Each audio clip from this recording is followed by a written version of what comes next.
107.1 FM is rocking. We are blazing.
We are blazing. 7.1 FM is rocking. We are blazing. Welcome to Tuesday morning. Hallelujah. Come on. Hallelujah. Hey. Hallelujah. Hallelujah. Hallelujah. Onyami say.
Okay, Okoman 97.1. And Penada on the 9th day of July 2024. Yasia Baba Tenasi Okoman Kasa so. And now pay Baby D and Komo. Mami Mo Bibia, Kwa Pano, Pena Mincho Bibia. Mijidi so Bia here. Marin, no. Good morning.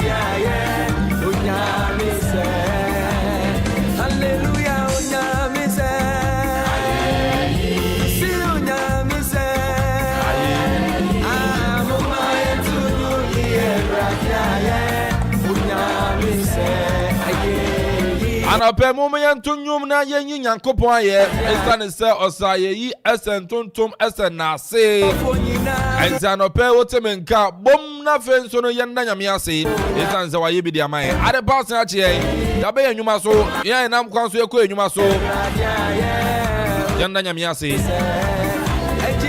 You want what in it in Koma? You say, Yadna say. I know, baby, maybe I would see me free. Mini maybe I will show me free. But baby, I would see me, maybe I'll show me free. You know, and I'll pay my main child can see a pa. Somewhere. Oh God, I would die. But one day you crown the patch on, I know the most important thing. Maybe I make just a dear back one. Make Kwame Kedebia, many edge when I'm done. Ya me say, I want to say. Betty many at tea and I'm sorry you meet me Jen and me too, and I'm coming him. A secondary matter. The primary matter here, no, and I said the primary idea here, pa, and I said, to my story, and I'm eating them. I don't hear me, Yakan, and say to them for one mad department or Abba. I know I'm mad department, or remember the dear filia. And your mom more than dear, but what about the patch on Quadia or by your only Yamini? Ginny, I found a same man and out of pay. I know Pemin Chobibia in Chia decline in Chakasia and confirm Nana Efia in Katia Obo the second. Ukuapemia Nabiano pay Michao.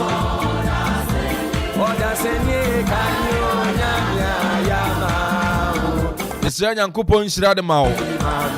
Among Quatentia who are doing womb.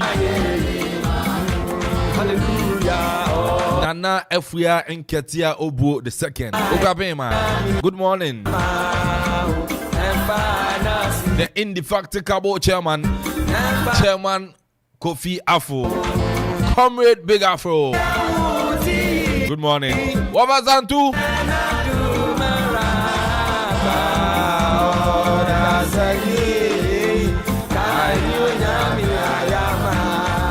What was that too? Good morning.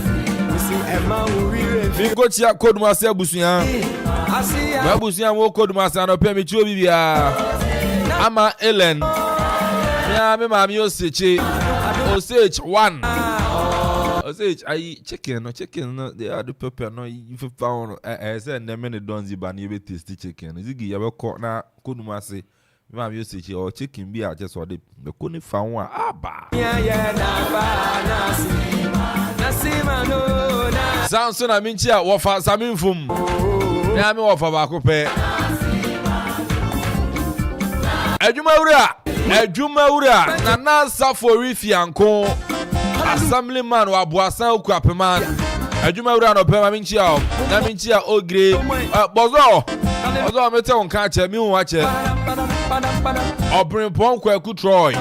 And the Abusiani Nina more Kodumase. I don't pay me chiamo papa. I mean, Chiam Abusia or Apopotiam Mountain. I say one on Abusia or Apopotiam Funia Michiamo. Akoquaso.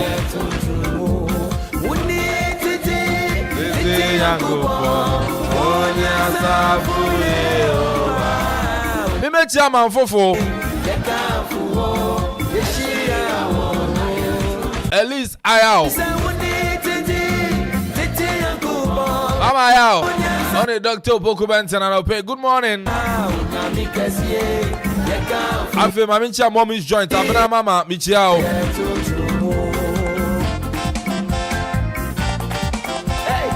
That Mincha, yes, Mammy Mary. I don't pay what book will come who's a wife. Hallelujah,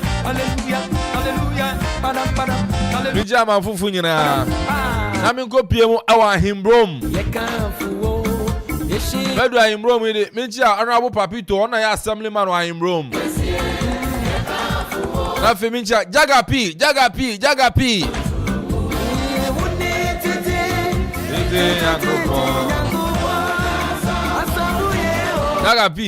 yes, or the meat pie, you mean me tasty meat pie. Me, yeah, time on call that. Ziggy, you're welcome to tasty Jagapi meat pie. No, Jagapi, a solid guy, hard guy. Jagapi, good morning. I mean, Mama calls me. Son of an opera there, a money watching in I ready. Mama calls, Abba. We have any heat. And pay watching here money heat. Our Mama calls while I'm in room. Obi out your man what to be now called to be now called. Mincha Mama calls on my BM.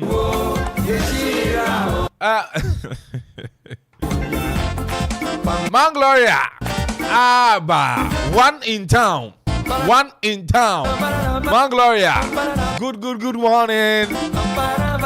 And I make up to a mutu or Man Gloria or not. We do have a 4. Don't see. I'm kind of tia pop. We do have some friends. Man Gloria. Momunya package back on Pambrana. No, a bonus one and midi. Man Gloria. Good morning. When you say Uti show, no, you busiani yano pemichamo. Hallelujah. Osign Brom for yes, Osign Brom has 4 sports and food joints. Michiamo. I mean, Sister Anita, Mr. Thomas Obobisa. Yago, your fit, Zizi. And open Yago, Yano Kekele, Bazawala. Yago, Yaroff. Mincha Kwesiam and Kwamas. Only Kwesi, yes, Kwesi butter. Ne Kwesi so and Chobaba Ware. Minchia, a year, Kwesi is Abrum, but the year war, I am room. Ama, Mami.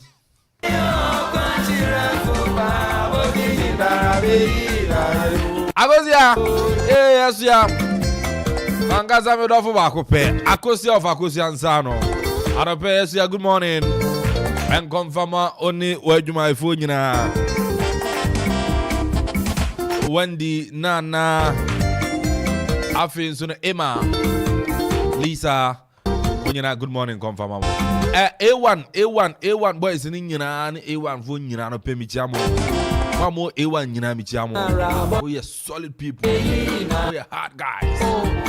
Mobi ambirikimo munyina mona so munyina mona mobi ambirikimo me na won komo be se me ba na me ni mo wedi nkomo A1 for no boys ni nyina me ni wo special nkomo me ba na edi nkomo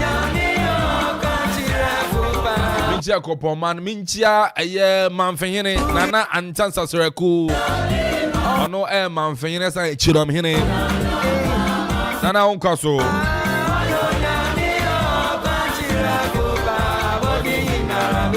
Hey, Capo,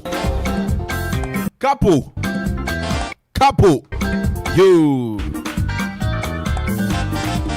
Sami Elku Esquire, yo, yo, Director General NLA, and Ranabeka, good morning. Yes, I had a park on Moshe Mio, Mirin Few, come here in my catchers and Mirin Fiadia. Ziggy Salka, I said. Omokasa ko maybe anu April na couple si enkomi na mo wi drainage ni ade May June ye July me remfie ade me ba so every pem me ba obeka say hey Director General of the National Lottery Authority Mr. Samuel Uku good morning and confirm hey we are talking kana me tete say yes next month more the work be by on Okay. But I'm fixing my year and son I walk on money about. Come krum. Boys go so bre. One I can't say boys are bre. That time I have my time and I can't. I go for the time boys go so bre. In Timon to Tuniama.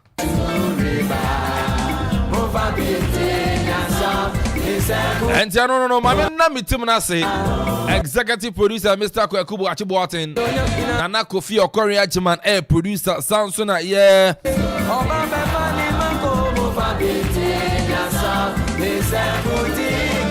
Gideon into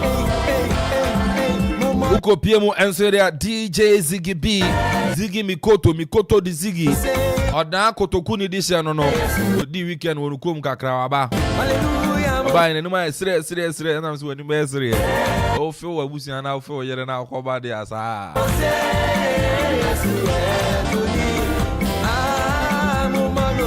Ziggy Mamincha Kendra ma fede papa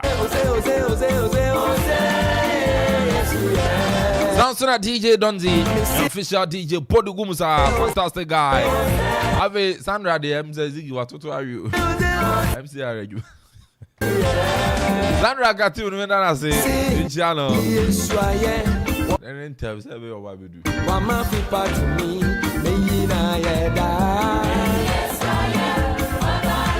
Miami Tia Germany and Kwame Amponsah Amponsah Kakabo and open Commando Fia and finally any Mediano no PURC. Tie and then come on a PURC. Ane Ghana Water and come on electricity company and come on internet and come on there so pa.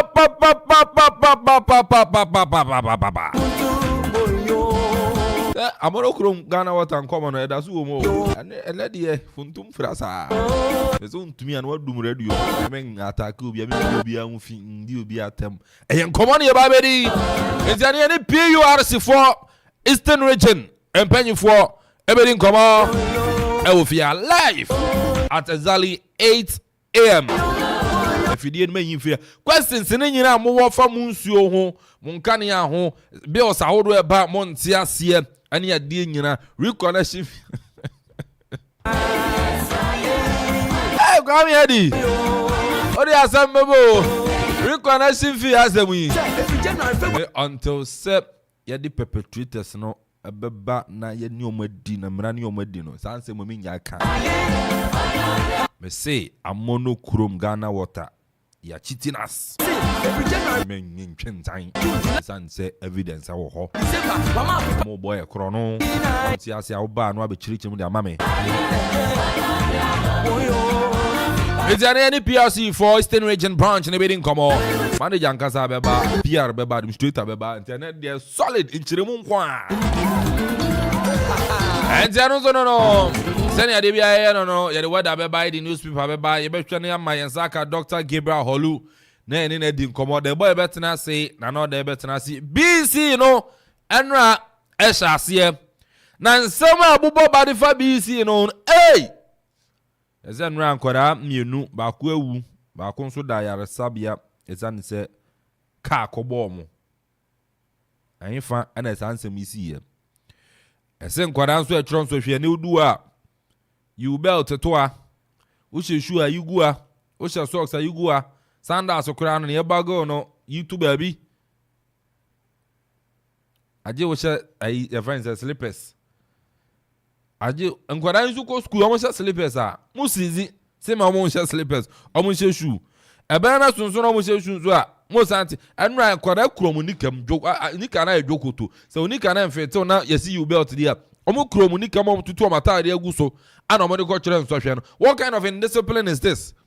Discipline yes me pacho you even dressing kwa no part and teacher for na mu treating kwara ne sa no we no before the exams so kwamo de o for orientation mu da actually exams no I was say slippers what's that here na mo some de preventing more practices apo na nyam na mo de mo akwara no printing paper and no set questions and inti just say mu gun kwara ya ni mu ase kwara ukura ni nikam ewro no ukura ni nikam o ana de ko choro nso hwe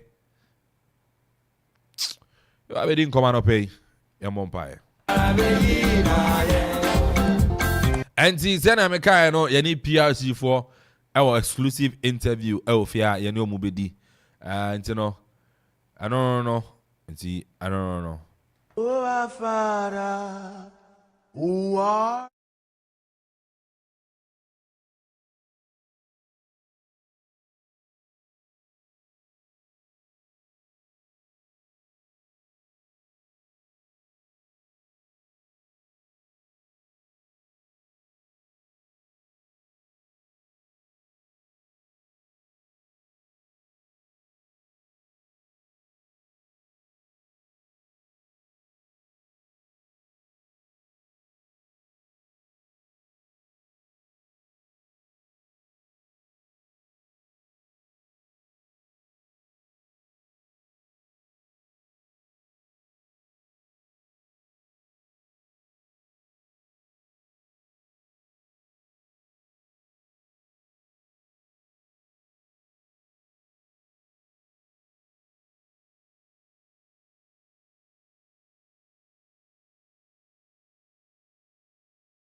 Anwumere bremu nso na yade anso bi mu na nanim Akuffo dia. Etifia no pa ya ko awi anwumere mu no awia na nhyada emmosa. So no kura betuma tonti no so fama me. Ene Akuffo dia ne importem. Ana dia ni okọ awiam ni o. Jezreel appear. Ade ya newcomer. Don't wait. A newcomer, so they be a young Freddy, a year, nay, Rebecca, and Rebecca, nay, a Eunice. I understand. I know why I call you, Bob Ramon, such a moon come by the by.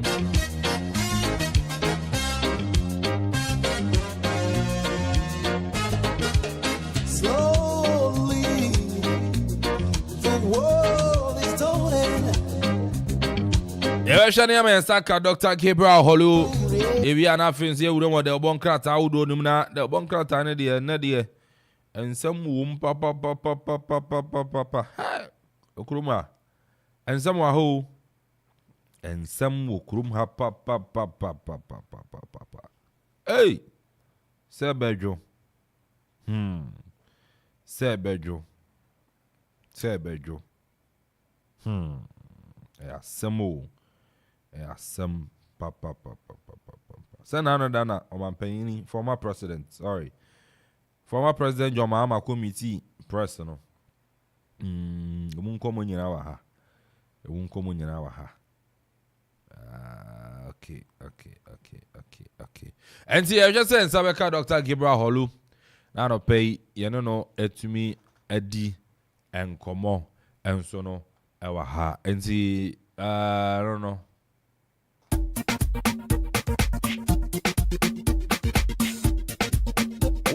Welcome to Tuesday morning. Welcome to Tuesday morning.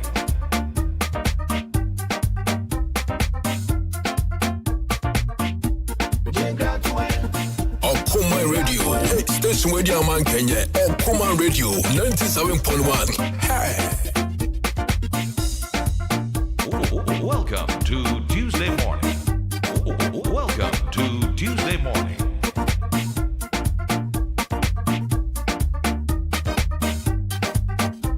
Okoman Radio.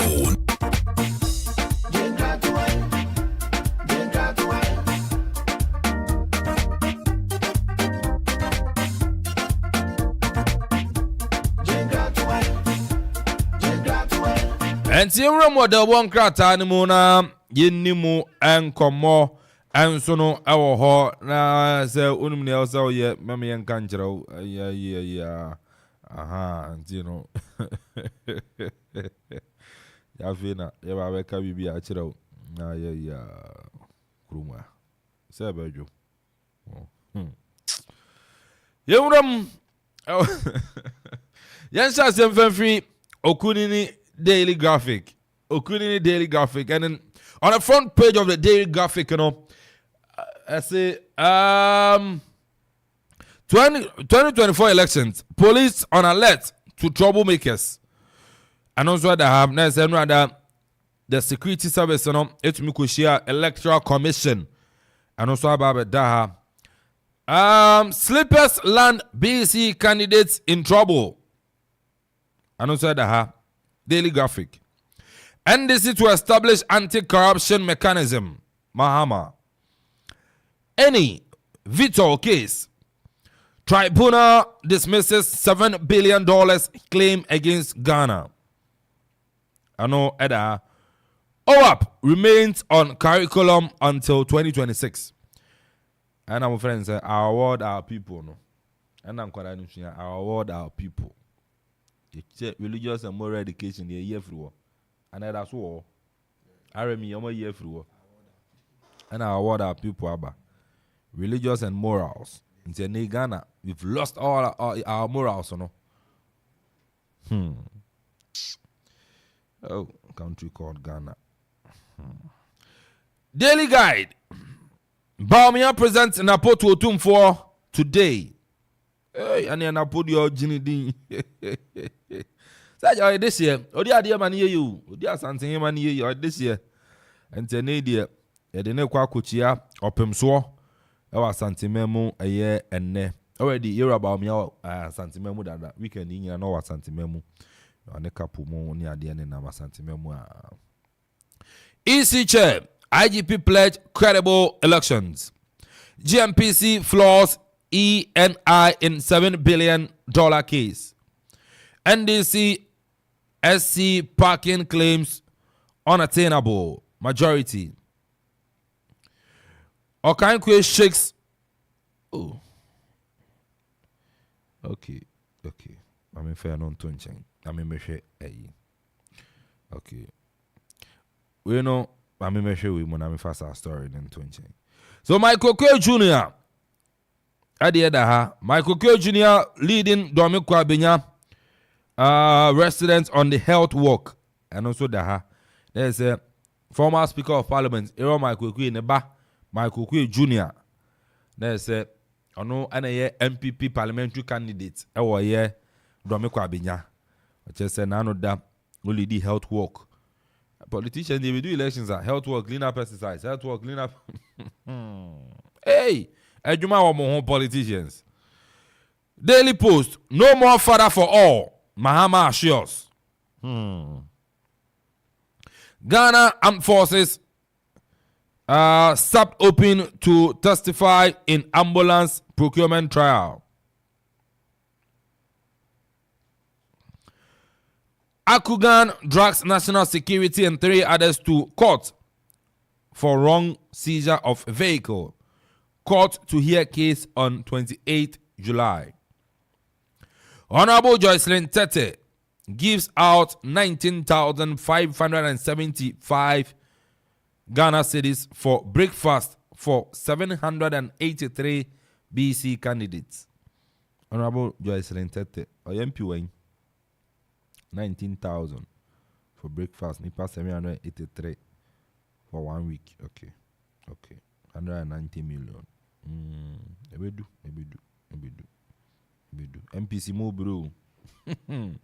The Chronicle. Saglimi Hausen is bouncing back. 5 coins submit bids. Sale of La Palme, La Party, others. Snit rejects Rock City terms of payment. Hotel still not sold. And I don't know.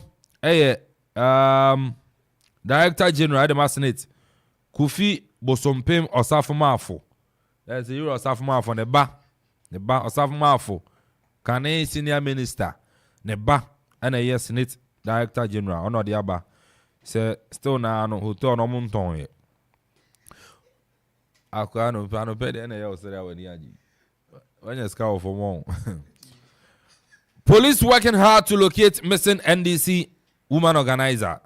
Yazu pimo tema ho baby a NDC woman organizer o no. Wayera na wochuni yense da hu ne ye. Wayera. Ai 2012. 6 pastors of Divine Healers Church seek injunction against General Overseer. I know the Chronicle. Mami Ramu the New Crusading Guide. Tribunal dismisses $7 billion claim against Ghana, but declares utilization directive wrongful. AG makes case for CJ for more Supreme Court judges. Establish independent election committee. I know concerned comrades of CPP. Senate defends decision to offload 60% shares in hotels. Ni Azonto jailed for forcefully describing himself as chief of Ayikai Dobro. Okay. Mami Wuram the Daily Searchlight. Sell out at Asato. Youth rampage over secret deal between chief and Mandarins in Accra. Mahamas hopeless pledges. Glitz Ghana's plans media. Lines ni bi ba. Ti asi ni twerɛ sa. Media must not repeat Kukaton embarrassment. Information Minister. And Omo bezo mo embarrass you omo no mo embarrass e ndi Okoman de di ehuni. Di ehuni ye bibi ba ye nhwehwe manza. Ye mpre. Ye de ye mpre. Amanfo pre wo krom a pa. And I'm here first to break the news. And I'm here first and I'm here mo pre aba. Journalists ni media houses bia wo krom a mo pre pa. Someone manu so. Ano da ebi mo kwa mo tro no makwa delete to ebi ya screenshot gu omo mo pre station bia awo ayi engran we o pre ya na odbe to oba message no mo kire mo nye nhwehwe mu bia eba be ya ma camera ade ba me verify from source o present information minister aka kire mo no information minister and I say media must not repeat Kukaton embarrassment.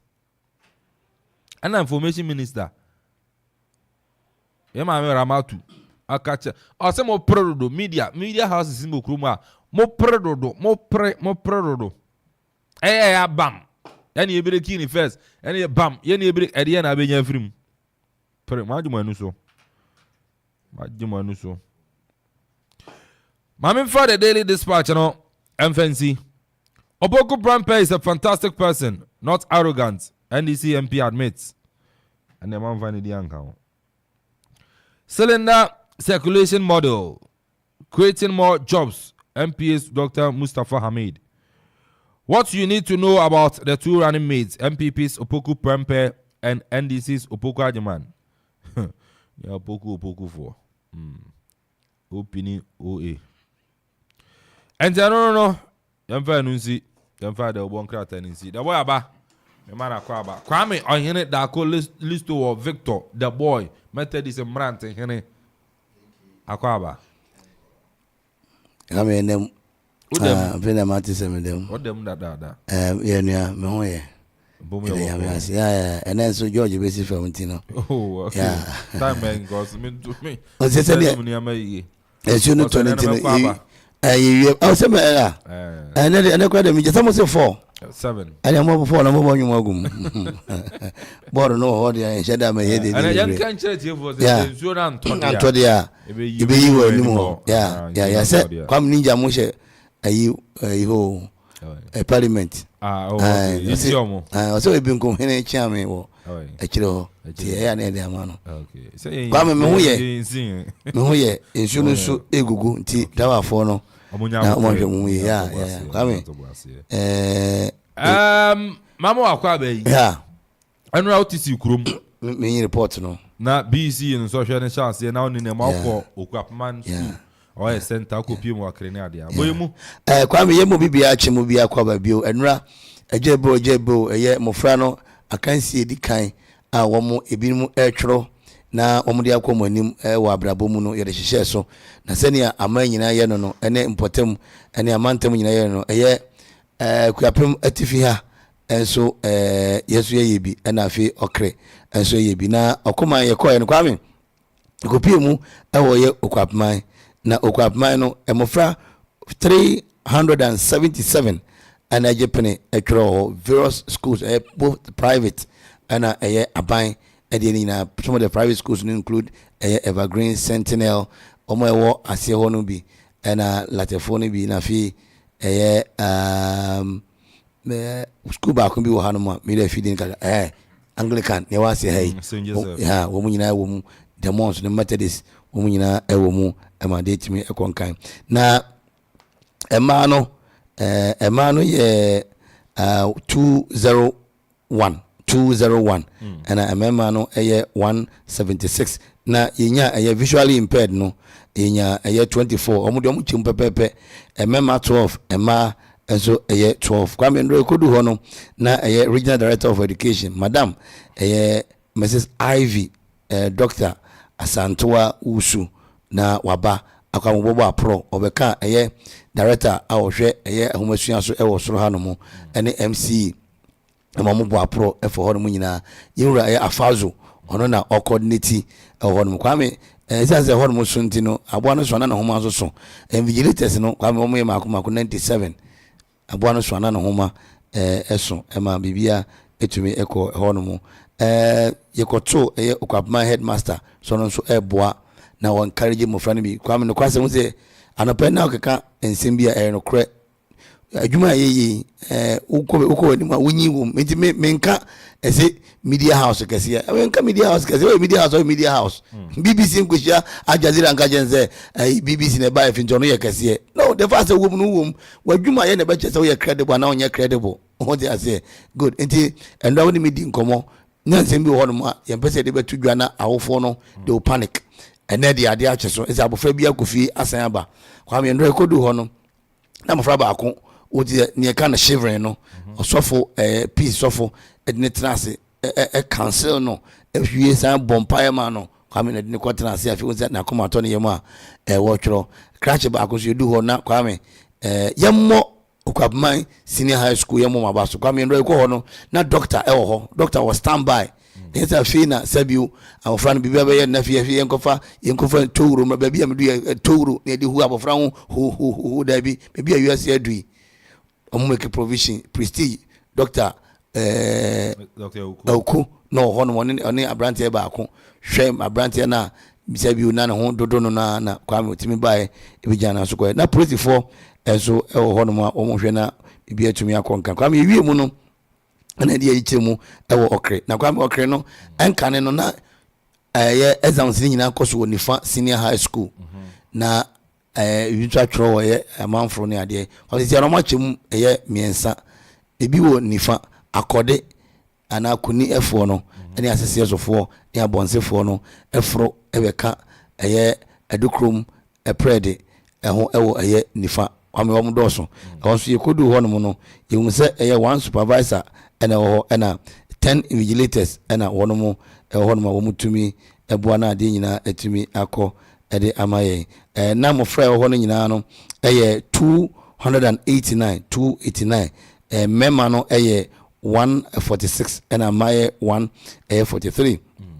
na ibisa se any casualty ni eventualities bi ana kwa mo kire mu se ese ba ko antumi ama metro onu atukwan na mbisa se na otukwan ko outside Ghana na se ne se won de kwan na watumi atu kwa me numunu ana mo kire se okre no yasan atwemu ebi aba Abriu Presby Center na kwa me Abriu Presby Center no kwasem it needs a face left ni mitimi aka no se ho be exam baby e be tro so hwede a it needs a face lift me gidi se a small touch e bitumi aboa na kwa me Abriu ho no mo akasa no ano omo assembly ho no mo assembly grounds ho no mo no enya face lift kakra na ye bo shed kakra ho so bitumi atena atworo na de nyina atumi akonkan wo so me bo ma ba so ye ko na police ni ho no mo a vigilators ne so akoma ko 12 ho no mo tumi hweboa na de nyina atumi eko ye enkan ho so ye ko hu se overall no kwa me na ye 179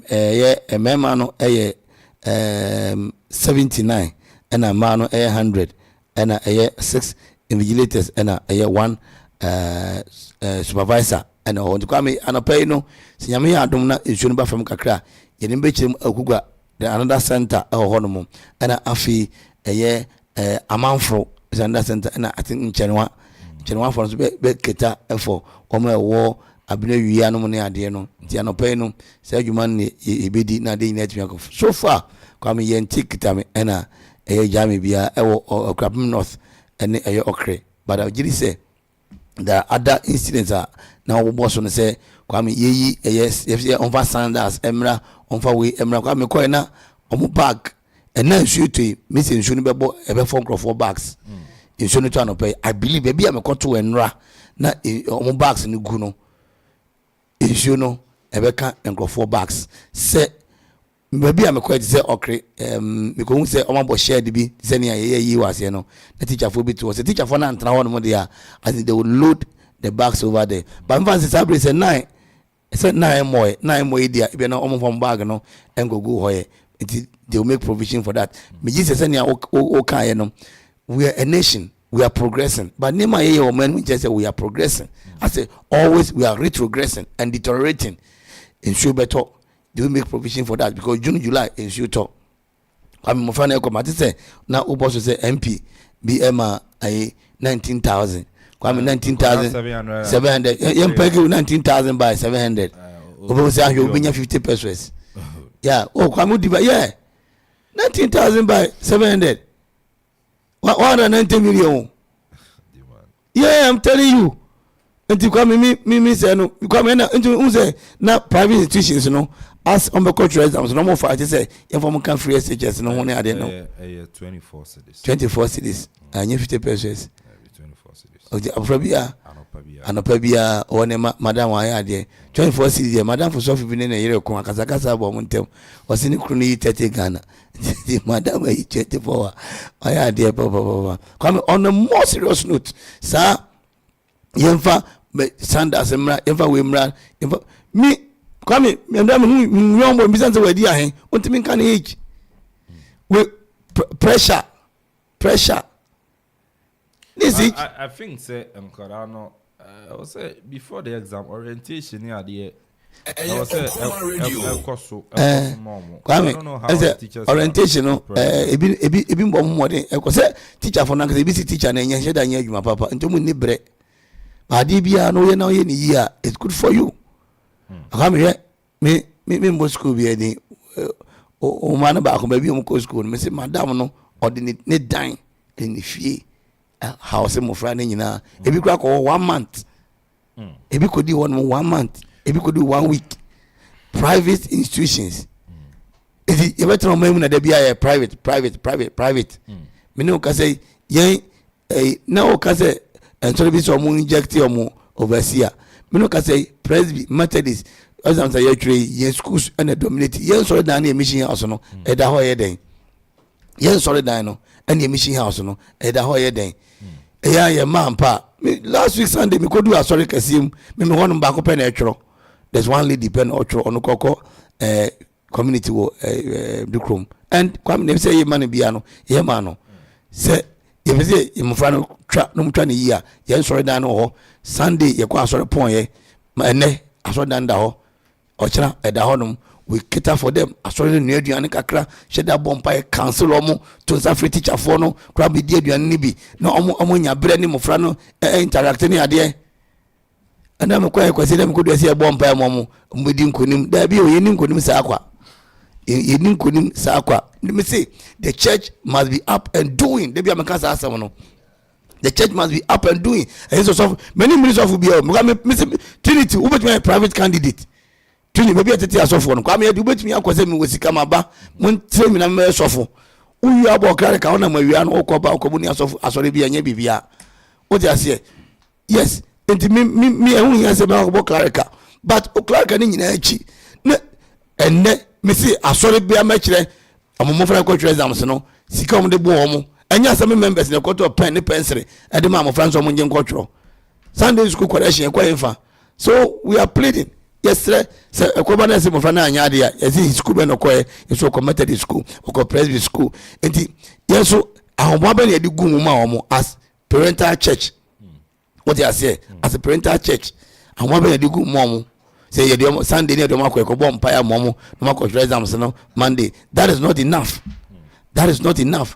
MP and a we 19,000 asori ni yi saying community ni yi saying nanu mu yi saying what you say Okoman radio kwame when my petrol no but yakọ aba ye mo run down say bibia ededin so what you say enti kwame a good initiative me ade ba ko ne say minimara say the government no elma mo fa aduane anopa e bia one hot meal bi no madi no moko yeah nanka says can be a center no more no nanka sani aka we were trying to speak to the director education director but now kwame say we no say round you made any doso nti na ko fema nanka yewe but me I think that there are so many things we can do kwame you say ene emrante maba o mo mpe school ko say me school ko no ye da kwame hwe EPL ya mo boy e den no mo de aka ho ntia e ye fesa look at the advert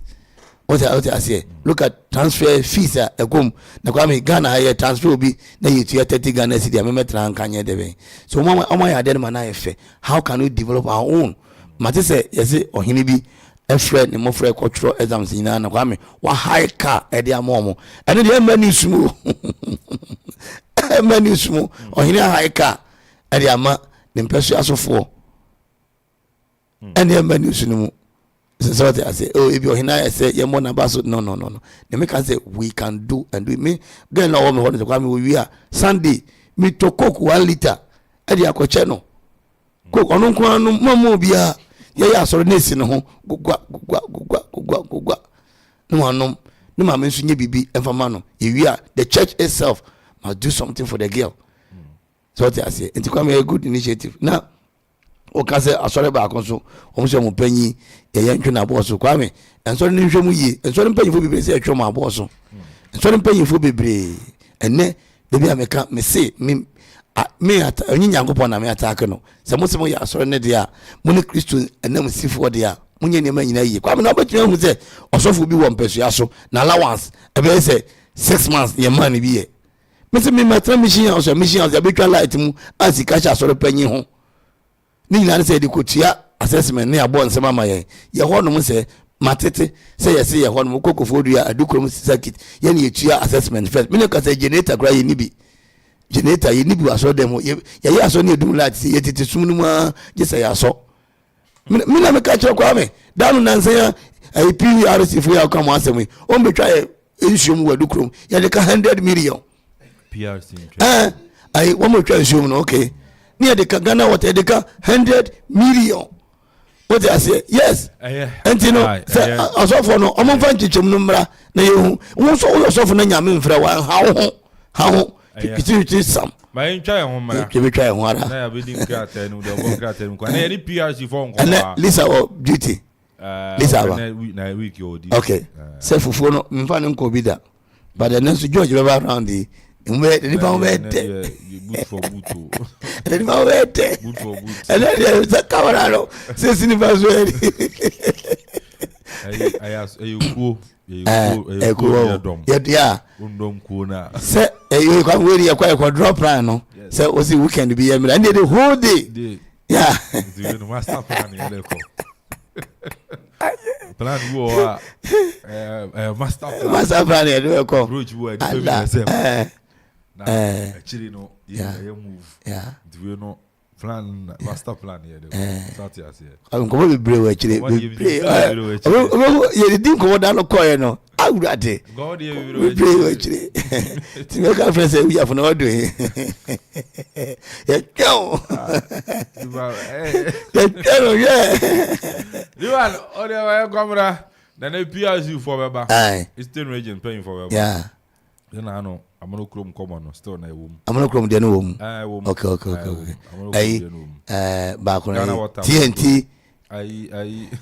Reconnection TNT. Me obi so want be that.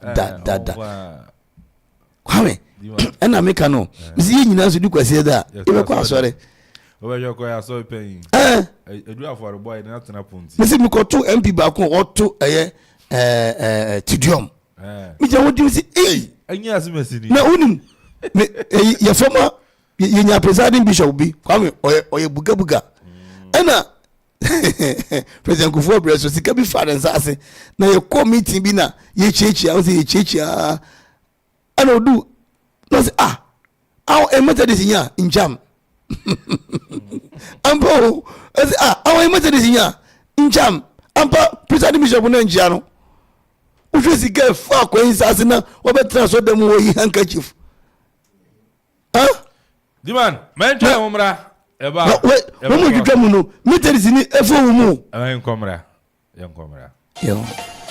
Are you looking to advance your career or pursue an undergraduate or graduate program? Look no further than Palm University College. Our undergraduate and postgraduate programs include BSc Business Information Technology, BSc Business Administration, BSc Computer Science, MSc Business Information Technology, and MSc Information Technology Management. Our faculty bring valuable industry experience to our teaching and learning environment. Our graduates are equipped with the skills and knowledge they need to succeed in any career, entrepreneurship, entrepreneurship, or further education. Palm University College is accredited by the GTEC and affiliated to the University of Cape Coast and Oklahoma State University, USA. Our state-of-the-art campus is located in Manya Jopanya, near Shai Hills in the Greater Accra region. Call or WhatsApp us today at 0242-850-220 or visit our website at www.palm.edu.gh to learn more about how Palm University College can help you become an ethical and excellent professional in Africa. Hello, Monica.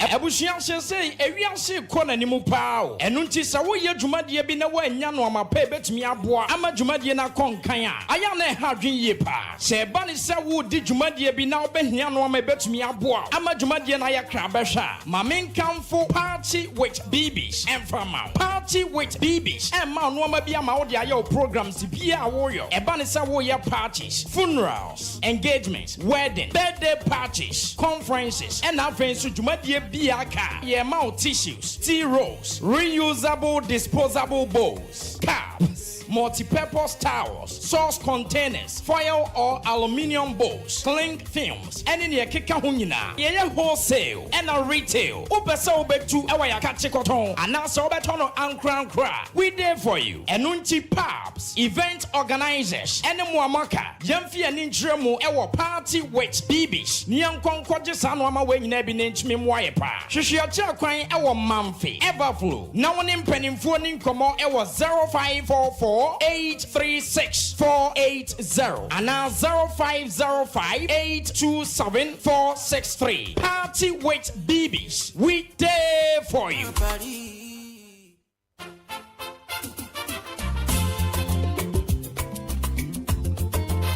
Oh la la! Offla Construction Limited Company for sure. Kaiser Offla Construction Limited Company in Penny for say. And yes, cement in the blossom kun waton. Ubamadia do any trauma share. Gubenya a building equipment. Some person to call site a woodwork. Concrete product. And almost supply a war and near and for Bibi Piara Upebia or building site war. Kaiser almost so the into real estate development and so it would no person Upejan in Tempa. Offla Construction Limited Company. Wobejo so for any job Busmasi Kapim, a monochrome Kapim, Koforidia, Asunjay Junction, Wasabeka Offla Construction Limited Company from I was 055-295-7198, 0594-635656, 050-280-8992, and 027-90-12954. Book on social media handles in a Offla Construction Limited Company. Once I Erekomo, Kaisa we free delivery. Baby, I will be informed. Yedebekwa ko jaw tempara. Senya Offla dia, and there you are not building. Kayo sa Offla Construction Limited Company. Your property are priority.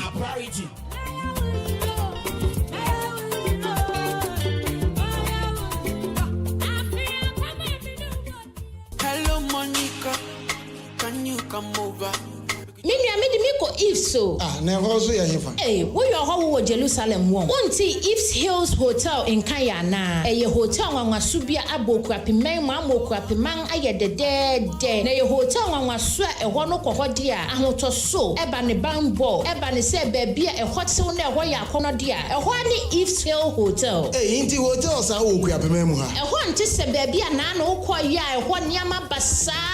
Danga ukwade amukura ntontom e wadan da bi if the hotel dey amonte sa na ne eye fene ya kono wo ho ne se abra wode wo nan si compound ho ape na automatic free wifi edam wo phone so na ba ne car park enso dia eye spacious a wo car net den wo benya ba bia park ye wo fan room se ho ne de obi wo ho a onpe air condition room ope ba bia fan bo ebi wo ho onso a wo pe air condition dan so no eno so ebi wo ho restaurant enso e wo ho e ho no de aduan bia wo pe bia ubenya bi eye continental na say local dishes oh minua ubenya bi edi wo ho papa na ne san ye fe wo ho ne se awia bono hyewa ba If's Hill Hotel say wo swimming pool a eson rana be gware wom na ye exercise ma wo ho intumi ntow eba no conference room a wo bi wo ho e ho so papa san so na impa no so no ye wo queen size and king size wo ye seda na wo ho entow ni nyina no e wo If's Hill Hotel Akuapem Hifa na hotel say wo e wo late Akuapem David Junction na sa wo wohwehwɛ ho akyi dia wobetimi afrɛ wɔn ɛwɔ 0263 466 793 ana 0535 015 553 ne nyinaa no for reservation ana se enquiries bia no wobetimi afrɛ wɔn na wɔayɛ saa ama. Ifs Hill Hotel,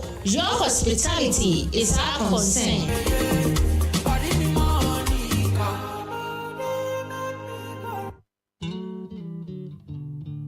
Kwaku endredren na men me yire ebedu wo monchen ya ka ho asem saa efise ede wo tekakaduru wo mekono so aye kama na wante prekese no aha na mu secret ene den ye secret ye ofie natural spices wo prekese powder a eye prekese a won fa bia enfrɛ mu ye wo akekaduru powder a no so ya akekaduru a won ahata amana wo na won ayam a hwe enfrɛ mu mekono so de won aye ne sania abofro opani obia betimedi Kwaku medase ekope biato minu ya twen minwie say ya froi say ya nkwan say ya steaming ubetimi dia ye say wo pe ofie natural spices yi biato agwa bia mu ubenya biato intimate wasi ya won awon nu aduan ton e wa bonten ene won awon nu aduan e wo fie ni nyina won ate den say wo pe no dodo atu aton a hwehwe danso JLM Farms wo ebriw Akuapem ana frɛ won 0546 761939 ana 0543-188-642. Ofie natural spices ana abomodi ya FDA aje edwede nkrato e atunu.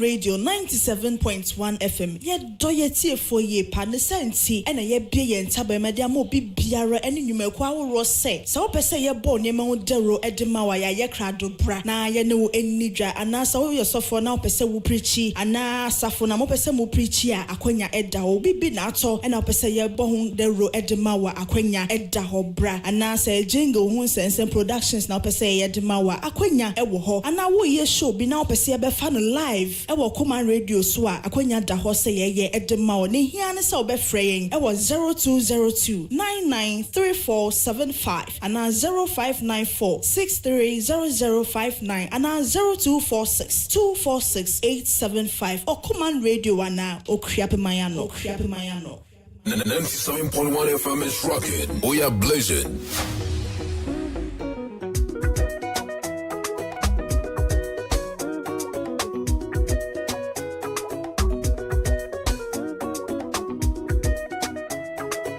Station where the man Kenya, Okoman Radio 97.1. Hey.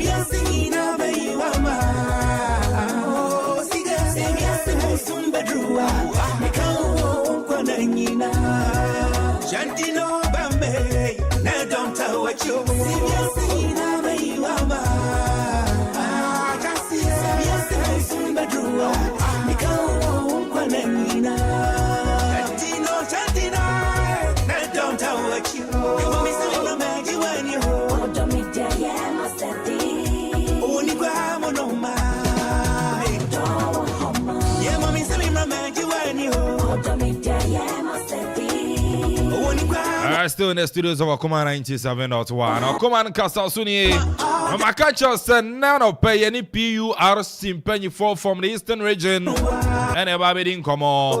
Varansan and Amanfo and 2 block factory in Famao. Zano pay upper blocks, they do Juma. Upper blocks, they sit down. Yes, be a 4 blocks on honor. Make Amanfo and 2 block factory and so no at me at the amount. Or 5-inch block solid Niholo, 6-inch block solid Niholo. Or a year standard height 9 inches and so on. I say, I face cement and also no super cement.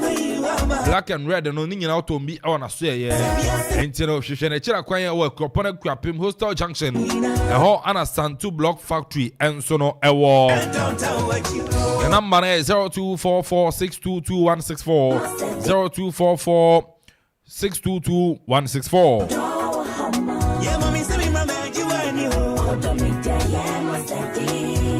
Loma Vista IPS and then the school poem come for the amount Sakorano Alcochro BC we are Fanuko Loma Vista IPS what's it Okoma so all the secondary courses and all my say business general science general art visual art and home economics about vocation and technical courses and also Loma Vista IPS Edin Juma after media classes and so course all my vacation classes Sakorana Makon TV no be hard during the final call my Vista na fin so vacation classes on concourse ya there or maybe you school no benze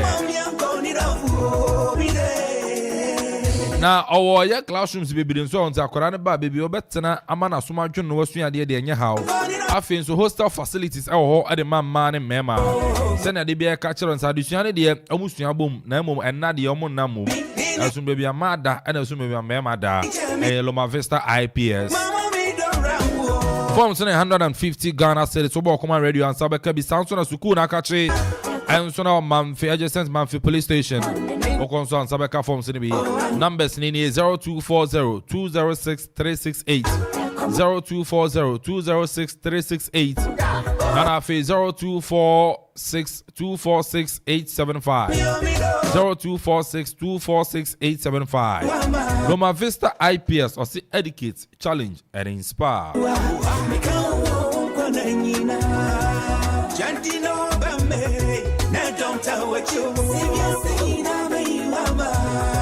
Palm University College is also in Kanchara say and then open source here and graduate and also postgraduate programs are Palm University College. Osebra Ebano BSc Business Information Technology, BSc Business Administration, BSc Computer Science, MSc Business Information and Technology, and I think MSc Information Technology Management. And it's also accredited by GTech, and I feel affiliated to University of Cape Coast, and I think Oklahoma State University, US of A. Man, over joining me now. Yeah. I'm a check quite and so now our Greater Accra Shy Hills. Menya Jopena, Anna a Palm University College, and so now from an hour tap your 0242850220 0242850220 and our website at www.palm.edu.gh palm.edu.gh now so nyamu any and come on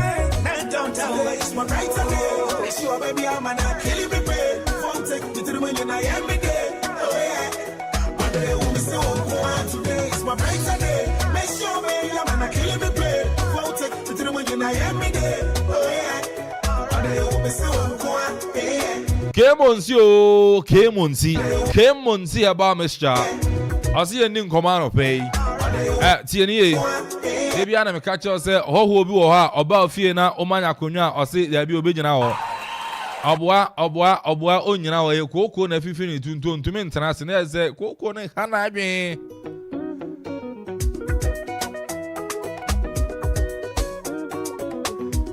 And then Coco how Coco na adi usisi aboso then you know here came on say about Mr. And man no madroni Bosume do na ba yi bu nsa be bresa Usiana say we muna nanim anya bibia a menstrual problem eba ne echena emba na say disorder na tutu sisi sa unya came on say about Mr. Afen so no oyamatim Sasua, you are now. Boma na meba sabwa. Constipation. Sounds on malaria, typhoid. One more to now to me, and then we are here gonorrhea and white. A baby, the through the amount. A boost to immune system. Now my watch now 9 so. And mama, murderoni. Oko dem graphic I can kind. My catch was a numeric kind graphic. You kind of no pa. What do them and numeric no? Boy, you must have them. I didn't know you are more piafo. When you came on to about Mr. And yeah, my bad time and I am a man who found a film so a pen for and could any move free do me a moon to men. Who pay be out to have any chain work upon major pharmacy, Samson a brew, my lock pharmacy, first Nedu pharmacy, or Mampon, Tama 4, Tama Community 1, and an abuache about Tama Community 2 and say Little George. Farmer Pharmacy or can she be nice about King's Work and our face Origin Pharmacy. Omunina or can she? For free, I'm from an inch of Gapson Pharmacy, the Light Pharmacy and a Benal Pharmacy. Open do to aton so a frɛ ke monti aba Mr. Ewa 0592 458 082 0592 458 082 and afi 0241 545 248 ke monti aba Mr. Ose papa.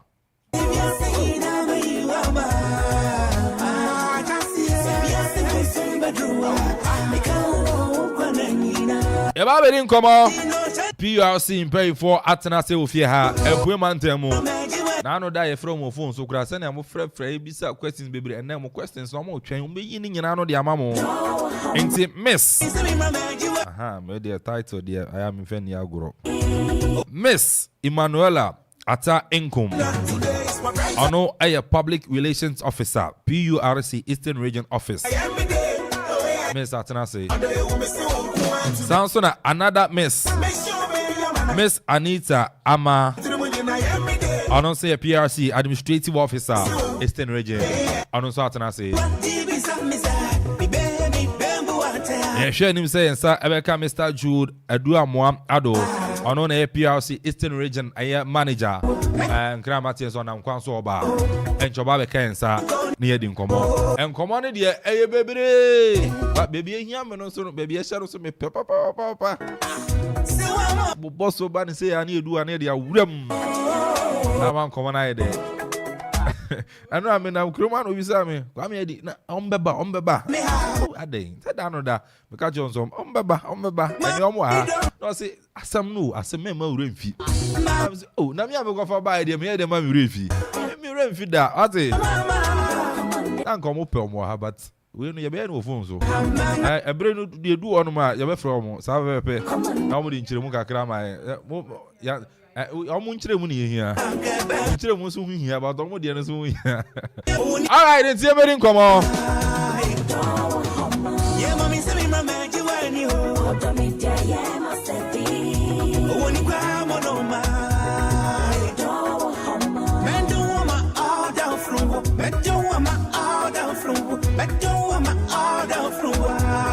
Auntie, Mamma, and penny for Aquaba, our ha, Miss Emanuela Ata Inkum, PRO, PRC, Madam Aquaba. Yeah, near. Now, poor me.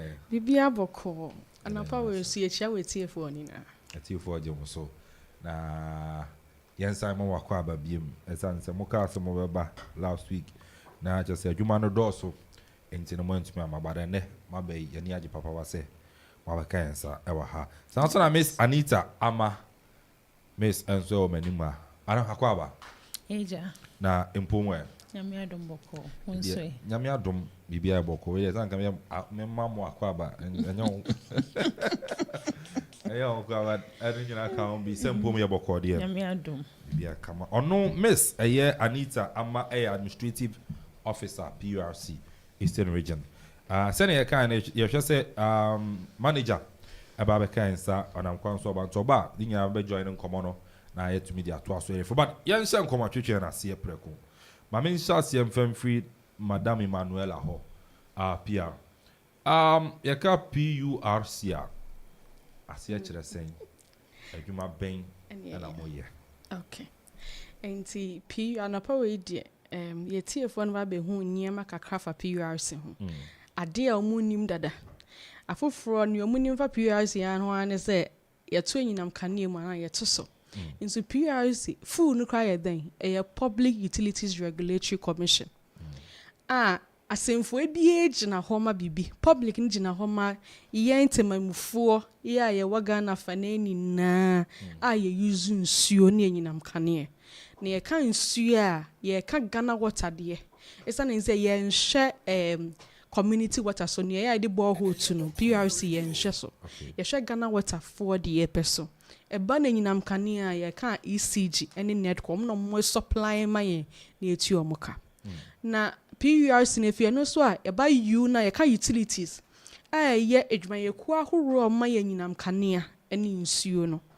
If you know so I buy regulation now my emra ya dear juma in airlines ni biano. Ejina regulatory no ne yaka commission na ejina o ma adwuma ekuo na nkasa aban yesi wo se ye nhwe mo ma nyinam kane ene nsuo so enti PURC adwuma ekuo aban yi esi ho Say yen hwe nyinam kane o man nyinam kane ni nsuo so na ye kan nyinam kane ni nsuo he started fee VRA grid co wabanet co ECG Ghana water afi ye hwe a particular sector of transportation of Ghana gas into a multi-sectorial regulator into ye hwe nsuo ni nyinam kane ni a part of Ghana gas so enu ni adwuma ayeye na adwuma na egumu ahoro the dikan ye say me fa ne say ye adwuma na ye die ne we have the mandate to regulate the utilities enti ye de emra e hwo mo dwuma die so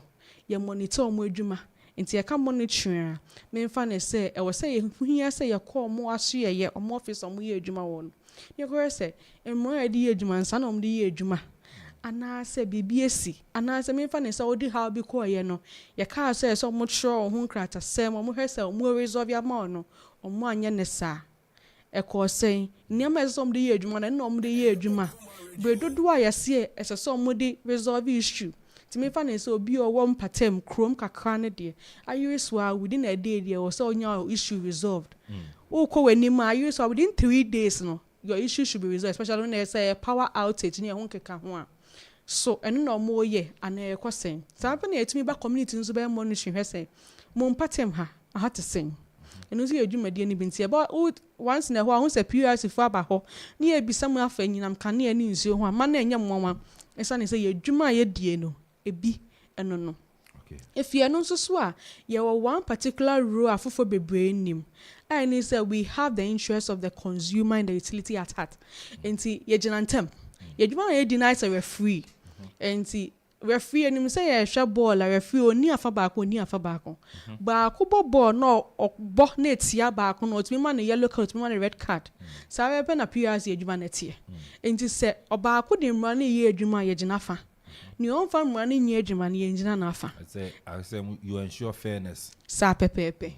Enti anu ni ye mra ne baako if you no so so a still ensure fairness no ye bo modern ase ye gi a healthy consumers ho and utilities for no enti me fa ne say wo ye temamuni wo a how build ya kwa isiji ya kwa Ghana water nso mo hwe ho nya ho dwana ma hwe wa ye ho adwuma but hwe na mo hwe no wo wanti ase anto akoma so wo ho kwan so ba commission ho e tire ne be bo nyama na ye hwe so no ebi me sister be bo so. If you are no so swa near Adeba ye ne say ye haswa who ya say on bakuna by a suye near to me her somna a duman and I say near complaints or their buying hono a twaba kama and I say si kama and also ye share edi who jumama ne copepe. Obi better so BBC sa and me cocots. Obe we are so very in a bua crap issues to be cocots no matter the aba commission we sans them rahura ye de ye a jumano. If you know ye share tariffs no titne nkofo bebre nim fa ye ho no I don't know to ahura ye tua manyinam kane ani nsuo no PRC ene hyehyɛ na de abadwa enya ECG fo anaka na water for ye mo kwan mo de omo suggestions eba ebi wo ho no ma ye in different forms nti ne edikan ne ye major tariff review and I feel your quarterly tariff review can na nke 5 years but you say we are in 3 years near by ya mrena ye betimi dia factor into tariff no enye tintin bebre ahante no ni adwuma na ye di ni bi nso me di besi ha say wo questions am ye show some more questions about na me cheche mu aba very well mama nko miss Anita ho being the administrator Eastern Region PRC madam aboboso juma mudi bebre kakra de be kan na fi maba Eastern Region anga mo branch ho but am buy any mobile some of the experience and criteria and challenges also are mobile more experience e wo ho na yemfa nkomo to aso. Okay into no oka say you receiving na you investigating complaints. Some of complaints are ebi awako ECG when you how akoko no na say unhu my papa bia betimi dia ba ye ho ni. We have it in categories. Quality of service. Make a quality of service, it be a power outage. Near friend a light off. No. Your mama power outage. ECG4 and bomb money. Power outage lasting for so long. Wait me afraid a boy a money. It be face off. It be low voltage and a high voltage. Now my friend no. low current and high current no some or how ni na betimi di abaye ho ebi so ni payments ebi na akoye payments ama utility no still bill na eba no say payments no and reflect here wetimi di baye ho no ebe ye nhwehwemu ebi so ni billing bills buy and won't see us here. They be nyama we use it doesn't match up with bills na eba no. Or somehow no bet me e buy ho. I think someone says sir complaints in a mabubo swing. It is complaint from the consumer against the utility. You another one I work I hear consumer service. The utility also have the right to complain to us about customers. If you na won't your bills. And I say we be it is illegal to their installation. Almost so make me and my answer complaints. No, so we stand in to defend both parties. I think so. PURC was established in 1997 in October. But Akuffo office was established in September 2011. It was Galloway, close to the Jubilee Park. I just sent to the Jubilee Park. Okay. Mobile experience, I don't know, it's the one IFS administrator or there. But what has been the experience? What has been the experience? Okay, first, now we were located at the Market Square in Akuffo. Over there, even though we were in town, but people didn't really know much about PURC. But now we go out to do awareness creation and all that. It was quite difficult. But ever since a movie called Galloway, a new building, awareness, you can see that it has come up. People now walk in through advice from others, people having challenges and all that. They quickly walk in and then do their complaints. So my funny say it has been better than maybe an hour first. Challenges in the minute. Oh yeah, they are Juma how woman idea about Chirimunian you explain tire, but Chiruma and Tenor say any idea what are some of the challenges are more facing or Majuma Moye animal officer. Okay, so some of the challenges number one say we get complaints from some very rural areas. And looking at the distance, we cannot allow those people to come all the way to Akuffo. So we will have to go there. Now you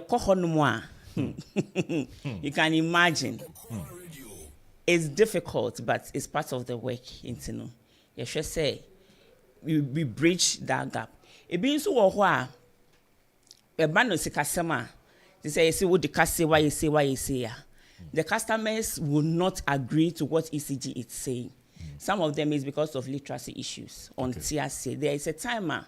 We had a complaint from Abrewanko. Without as I said, Omudin Kusiani Shinap in Naba. Your office on Mubudia. Said Inti. Omuntiasi. The verdict they don't agree. Some of the abuse is worse. We are very stupid. Because on Tiasi. Uka on Tiasi. So as for the challenges, they be brave. We now work now, watch you money park on and Tiasi. Abanisa, Moya. So we refer some of these cases to Accra. Okay. Uncle Budiano. We refer it to Accra, your head office, so that they will handle it at that place. Edu, wow. Interesting conversation. And I have still on Okoman 97.1. My member, Madam Manuela Ho. Somewhere last month, Modi released by on new tariffs. Last week, 1st of July, electricity and water tariffs are incremented.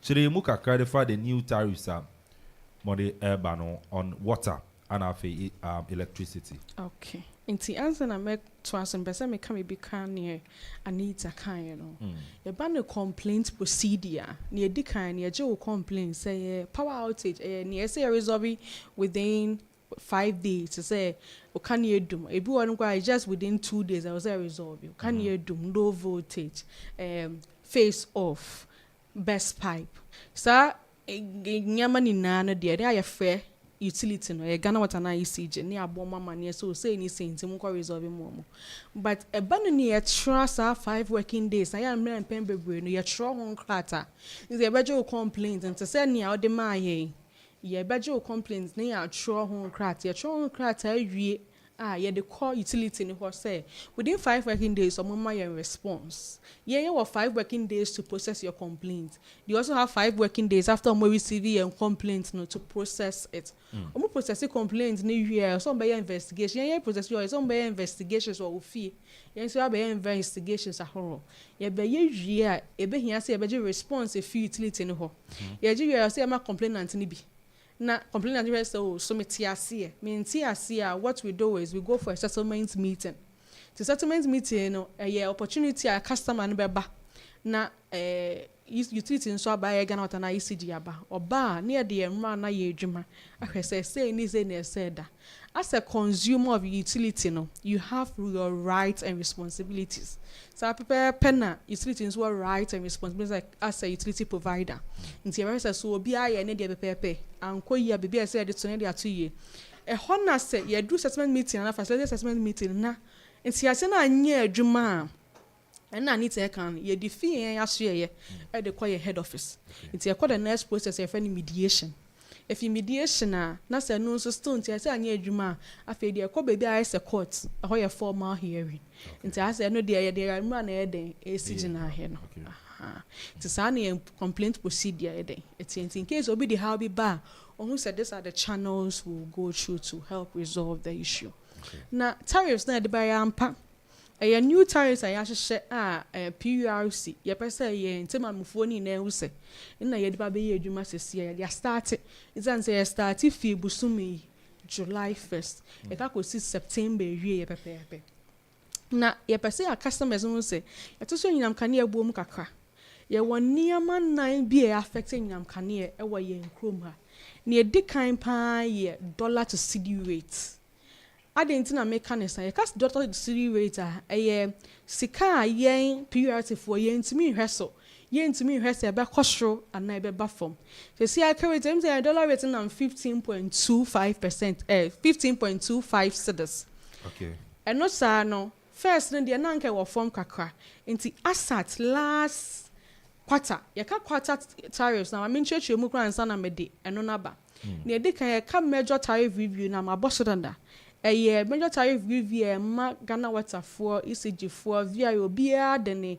request about out omni ba out na PURC ya share dollar cedi rate inflation rate fuel prices ni ehun nyama ni generation mix ni ahwe ape ni am almost person munya ni na ni ahwe asese ho ye hwia ye the tariffs na ba afe is your quarterly ye the major tariff rate na ehwie no ye pese quarter bia ye the tariff bi ba na ba ye begina inflation rate instead na cost dollar rate instead na cost there be answer na 3 years na be wie no na anya say ya twen nam kane emu buo ma cost dodo e ma customers omoti ase a enye yi enu nti na ye dey quarterly review no first one na dey kan ba ye ne dey e start fi April to June and na second one na ye be dey from July to September nini na age na sa niama nan ya makan so asat last year this year beginning rate na ye use and na e wo fon kaka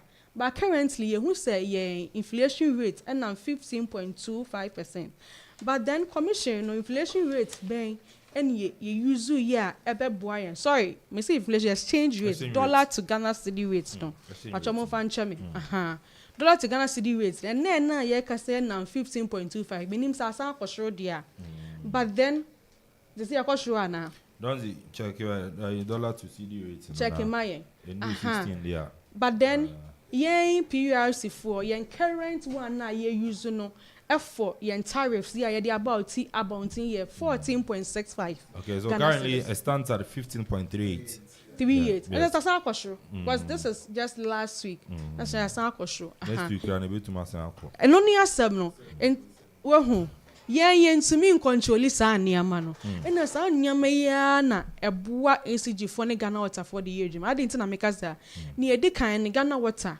ombe hia line ombe hia niama bi na omde egu nsuo ni mo na nsuo ni ate se nkamboni bi wo mo etimi ayi afi mu Nini no mu import sa nneɛma we.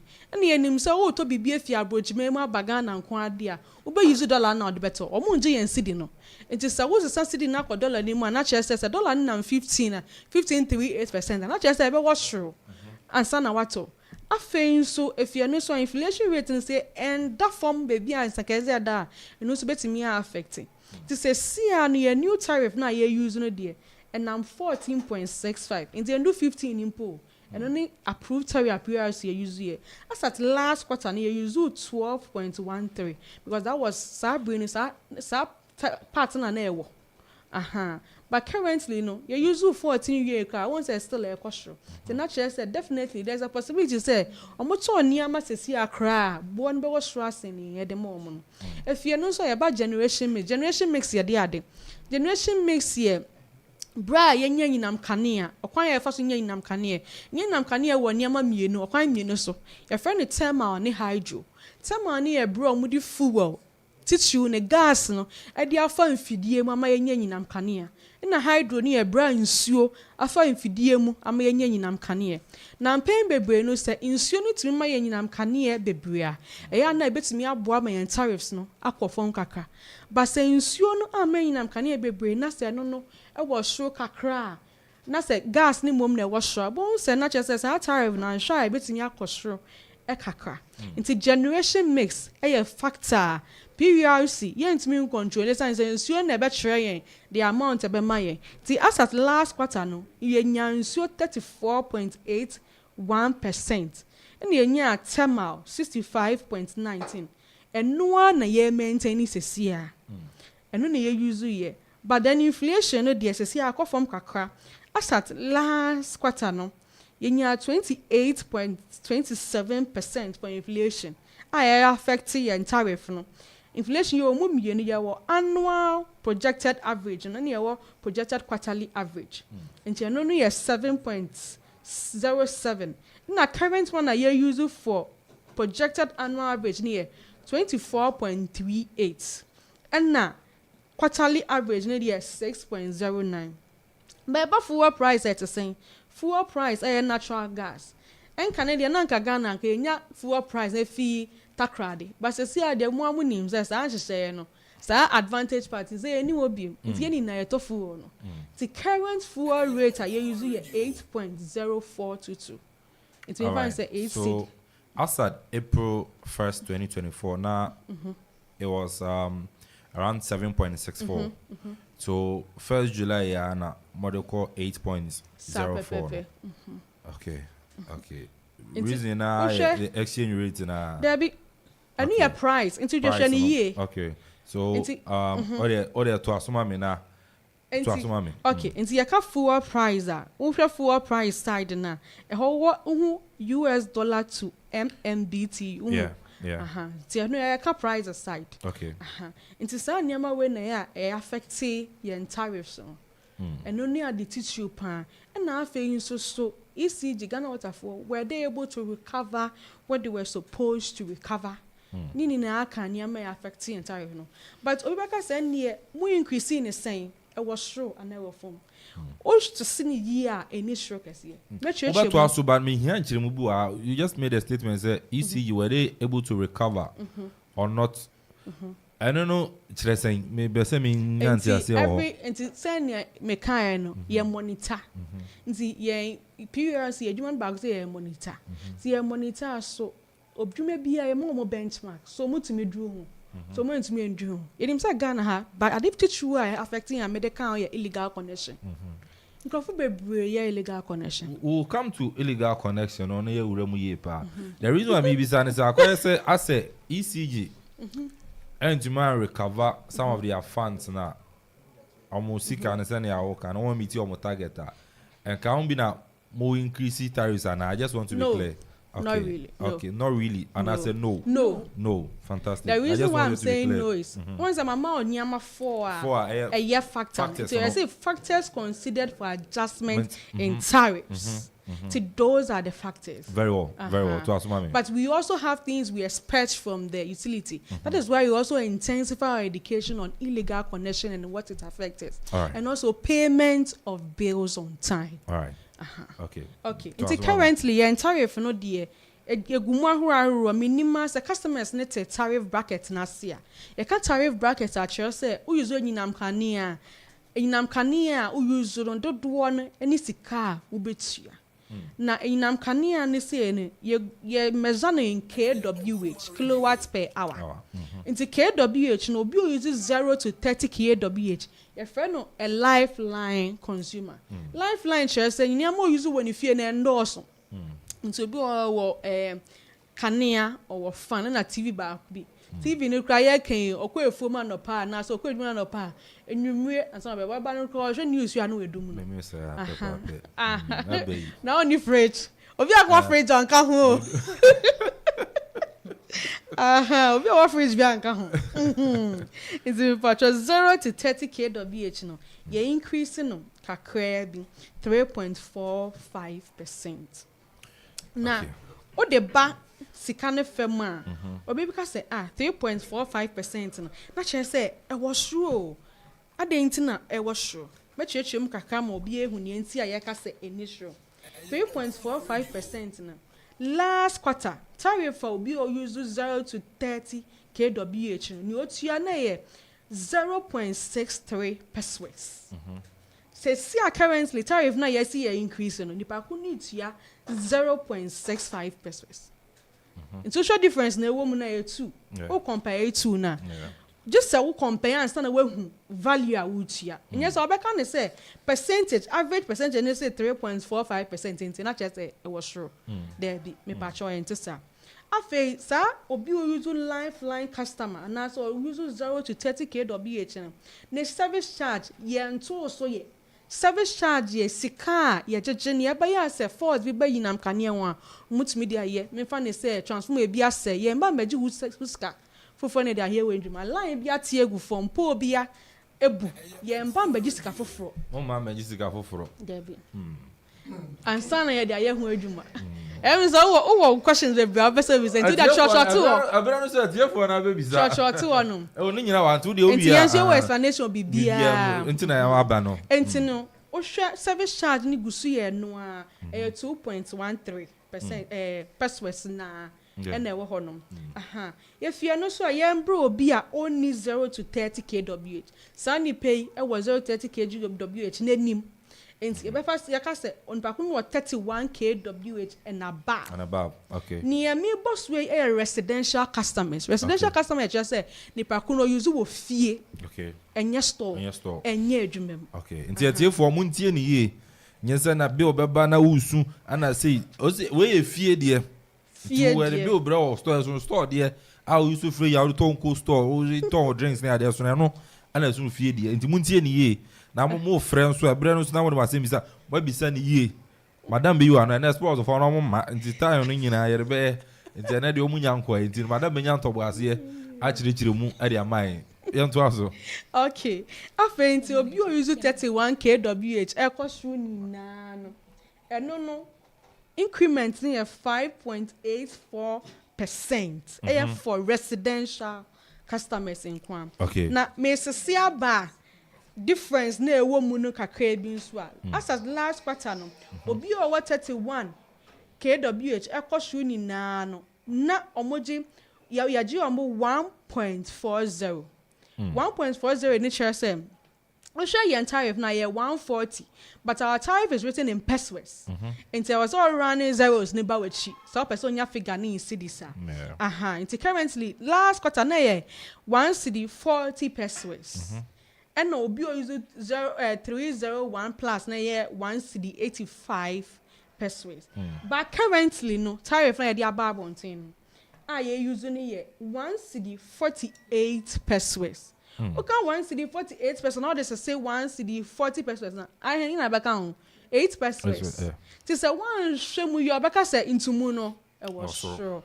So initial sa. After one use 301 plus no. Na ye 1 cedi 85 pesos. Say 1 cedi 96 pesos. Omo dey na better ka say wo shu kakra bia no kra no. Initial hin bia. Osha am say 7 me say 196 nti any should be asa but the same service charge no service charge me church mu say obi o wa lifeline no 2.13 yeah above lifeline no ye nina u use nyam kane kwa na edu 31 upa 30 no kwa dia ubetu ya normal service charge 10.73% every month and here for residential. Ti yenko omo residential che say omo use for edwuma ne eniama nkaye. Cost of omo ntie ne o. Omo ni na omo de no. Enti e ba no for residential non-residential same. But use the microphone mama. Okay. Sorry. Omo nti wo hu. Kose. O say ye ba no non-residential category no so a. Omu ni na omu increment no ejina 5.84% no.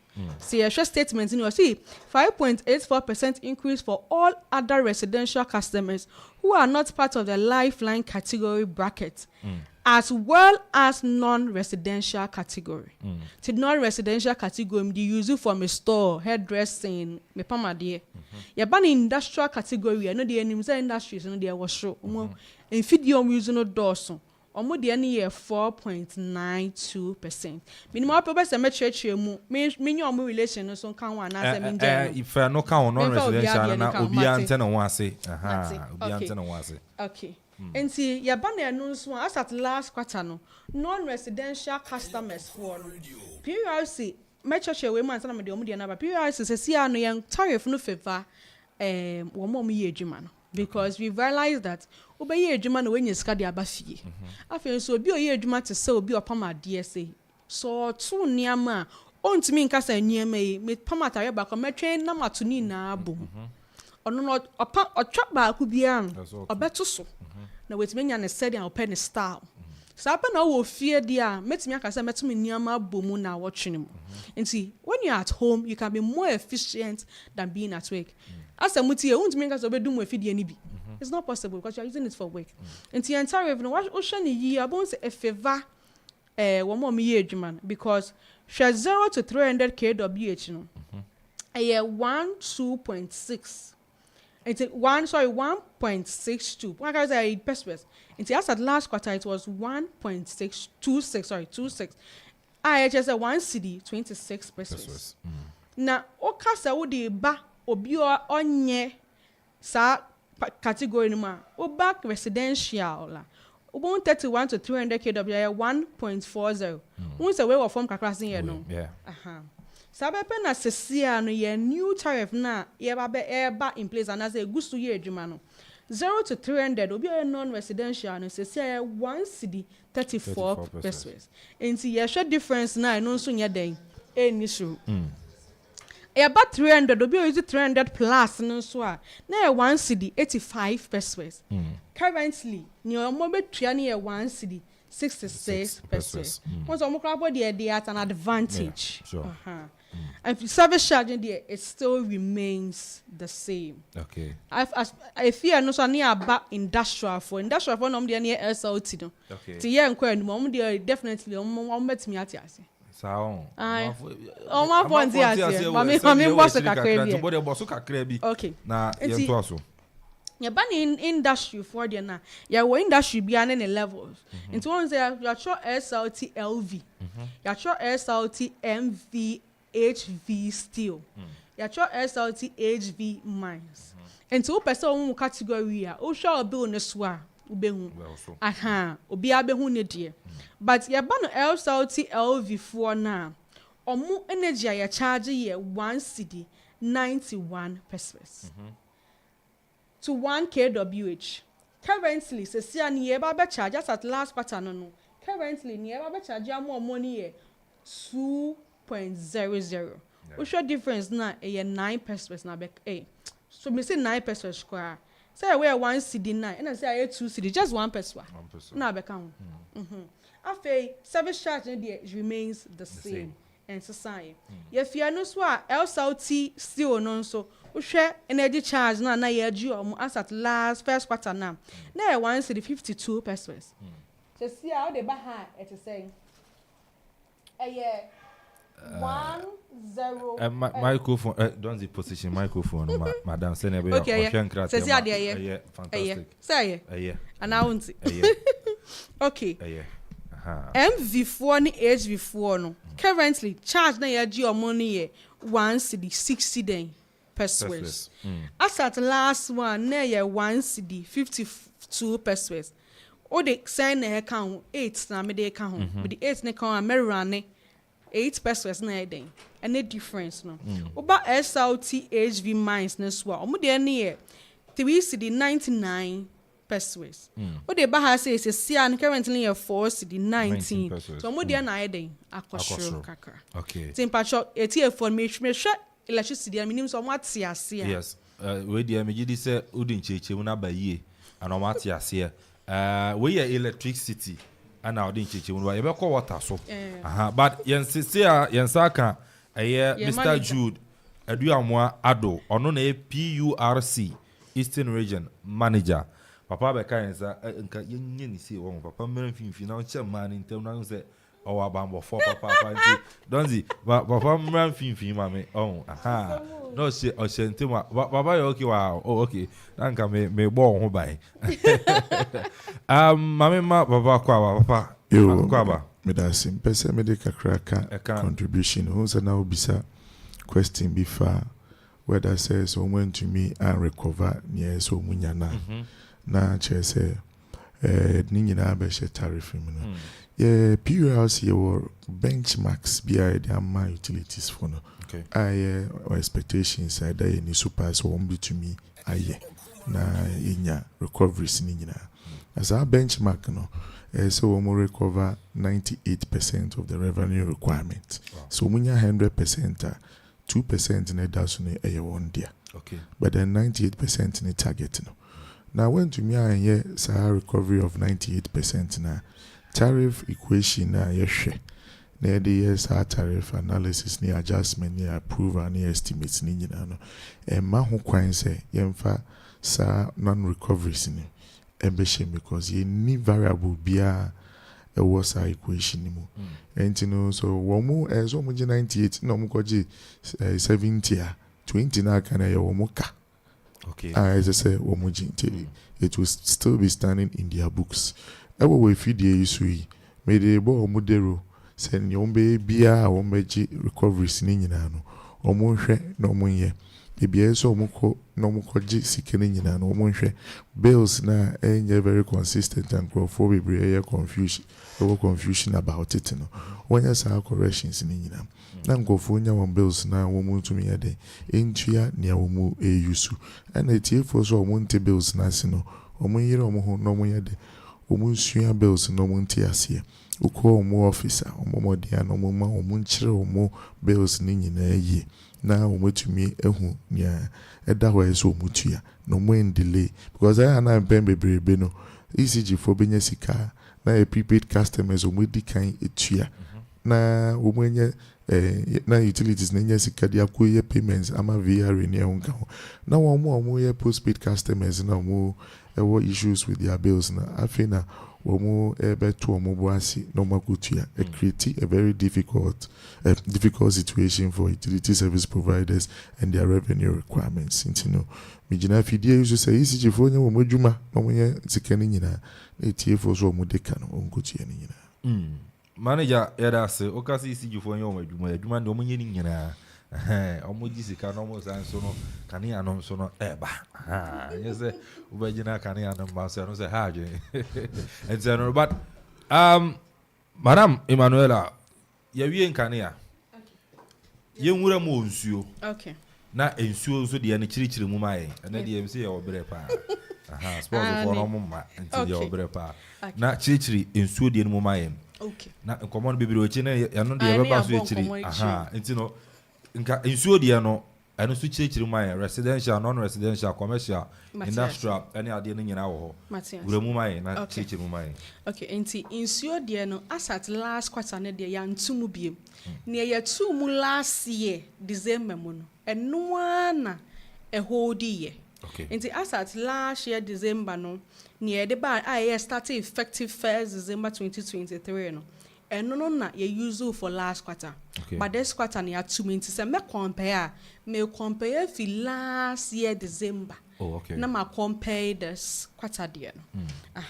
Na insuo no yet to mu say averagely there was an increase for all customer category. Naturally say who residential fee dear domestic for Ghana Water, commercial, industrial, nini na sachet water, omni na ye increasing at the same averagely. 5.16%. Okay. Inti afini ebe chiche mu kaka ni anhwe kakra den eto obi adie so. Na ne edi kan na asat last year no. First December mu honom no. Ne edi ba about no ye kasa residential a chese nsuo uzu wa ofi. So uzu wa ofi a eno nsuo was 0 to 5 meter cubic. Inti adono sa nipa krono o de compare Ghana cedis to 1,000 liters na nipa krono is to 4 cedis 74 pesos.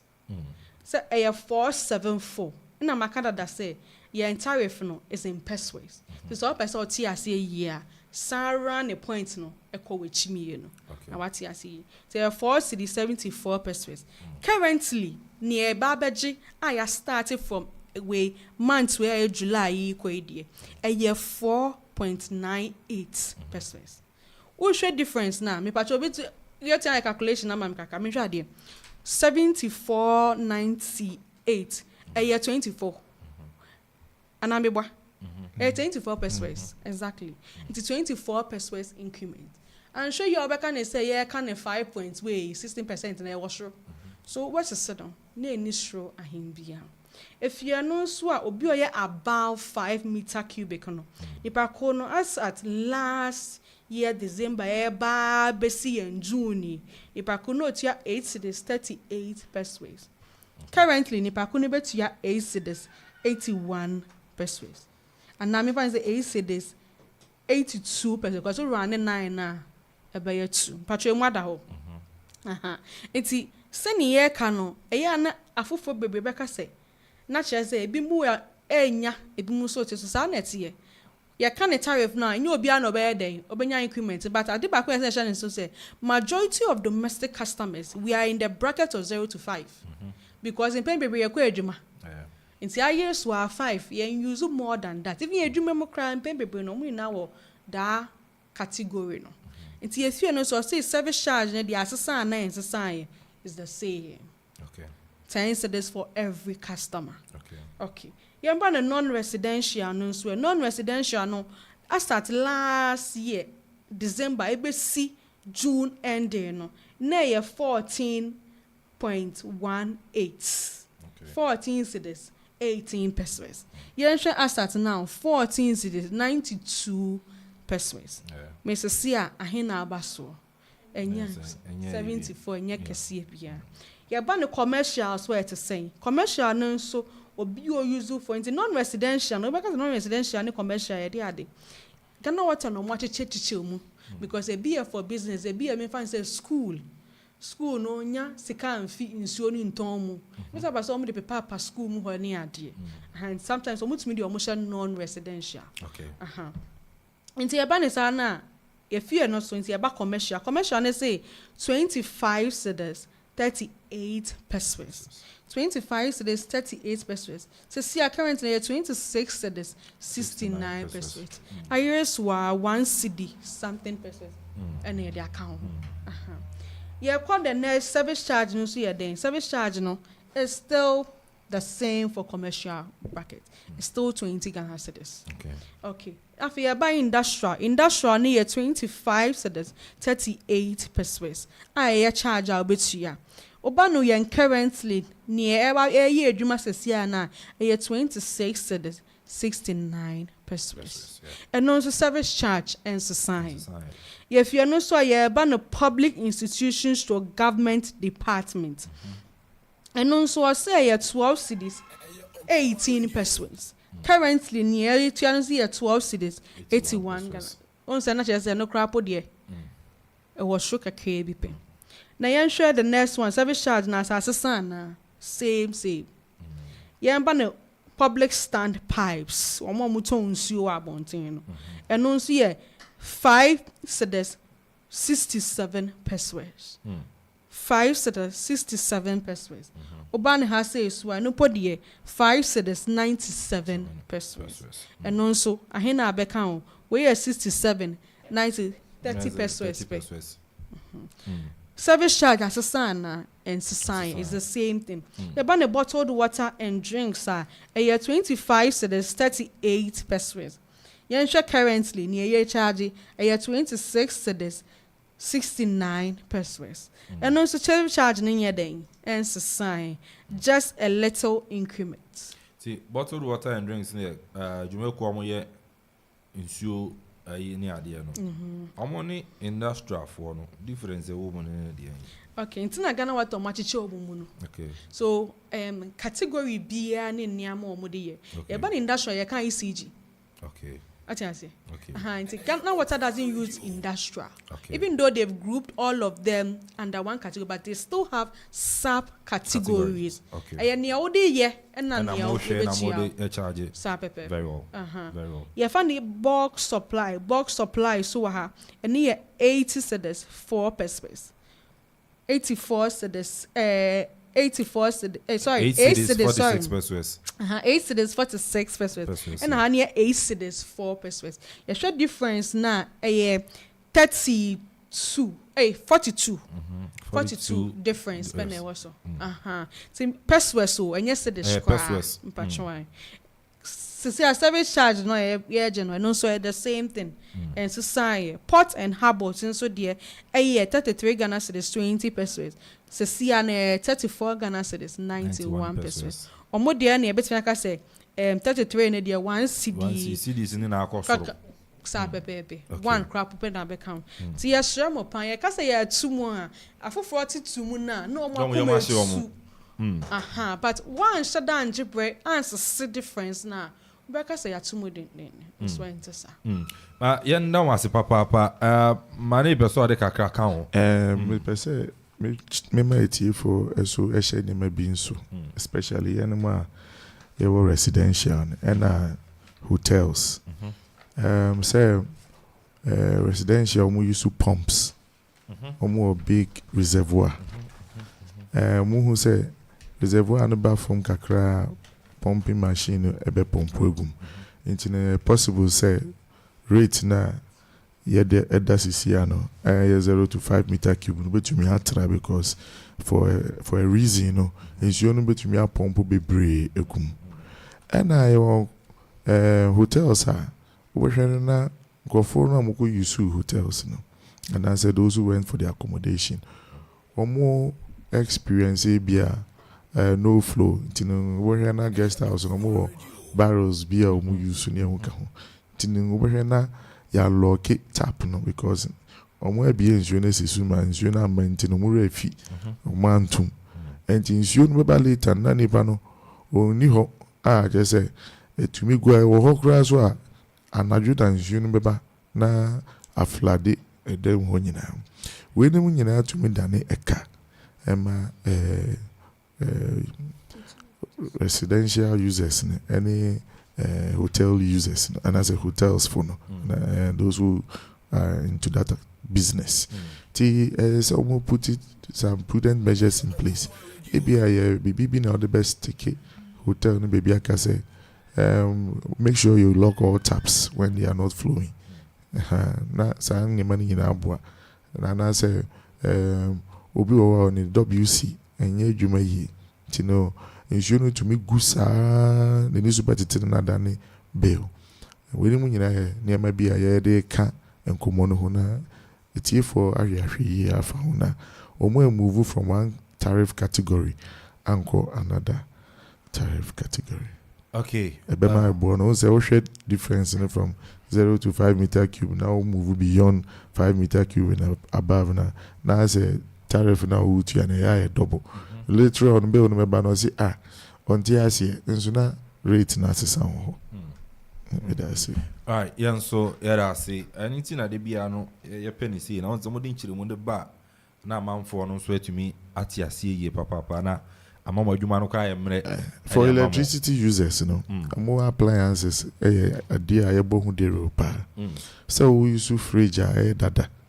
Chese dan obi enam kwa bin na obi ewo shop na shop no so no esanso wo fie mu nti no already no residential rate na o use for shop no it's already high and a fridge no so ewo shop no mu so fan etare fridge no nti no to say normal fan na waso ofie nti waso fan wo fie and a fridge no so ka ewo fan na it says na waso fan mienu and now we use residential rate for a fee shop na ewo fee no and you know when we say na as a customer residential person no or just separate meter no dey man shop no so na what you mean rate na 1 cedi 34 pesos and yes obetua 1 cedi 48 pesos for residential no you know yeah mama categories ni say na tariff rates ni say yes also bua etie for amohu baby so mo hye nyama no so sana mo tu menya no pepepe enye sana entumo na aba no esa say nyama bi ewo wo fie a wo hye ni ye ntino na ada na e ka fofora because unnim nti no wo shop ewo fie a who say unya separate meter for it obi so be ka say wo pay separate meter no ebia eni nya yedi nanso misre wa wo na say unya problems a escalate issue no ma pu house ni enhwe. And at the same time, fridge enye papa. Fan na making the car and eba. So fridge the obenya ni year, obenya fridge star na ebo honi be baku 5. And the only say the mori, wo the insuo, wo the enam eguma. Ebetumi afa ni nyina. Na wo nkobo ka bebre. And yes all the fan ebetare fridge no. Fridge de dadie atum, wo say fridge no abona bra boy. And you know, star 5 no, and I say star 4 no, you may star 3 no, so not that bad, but then 2 new one and go ye. That will be a whole restaurant pa GD or Ghana. Now, one air condition, one manager, them ho star never only 1. I feel a year children say, I said, would you different? And actually, know so because about and what they actually.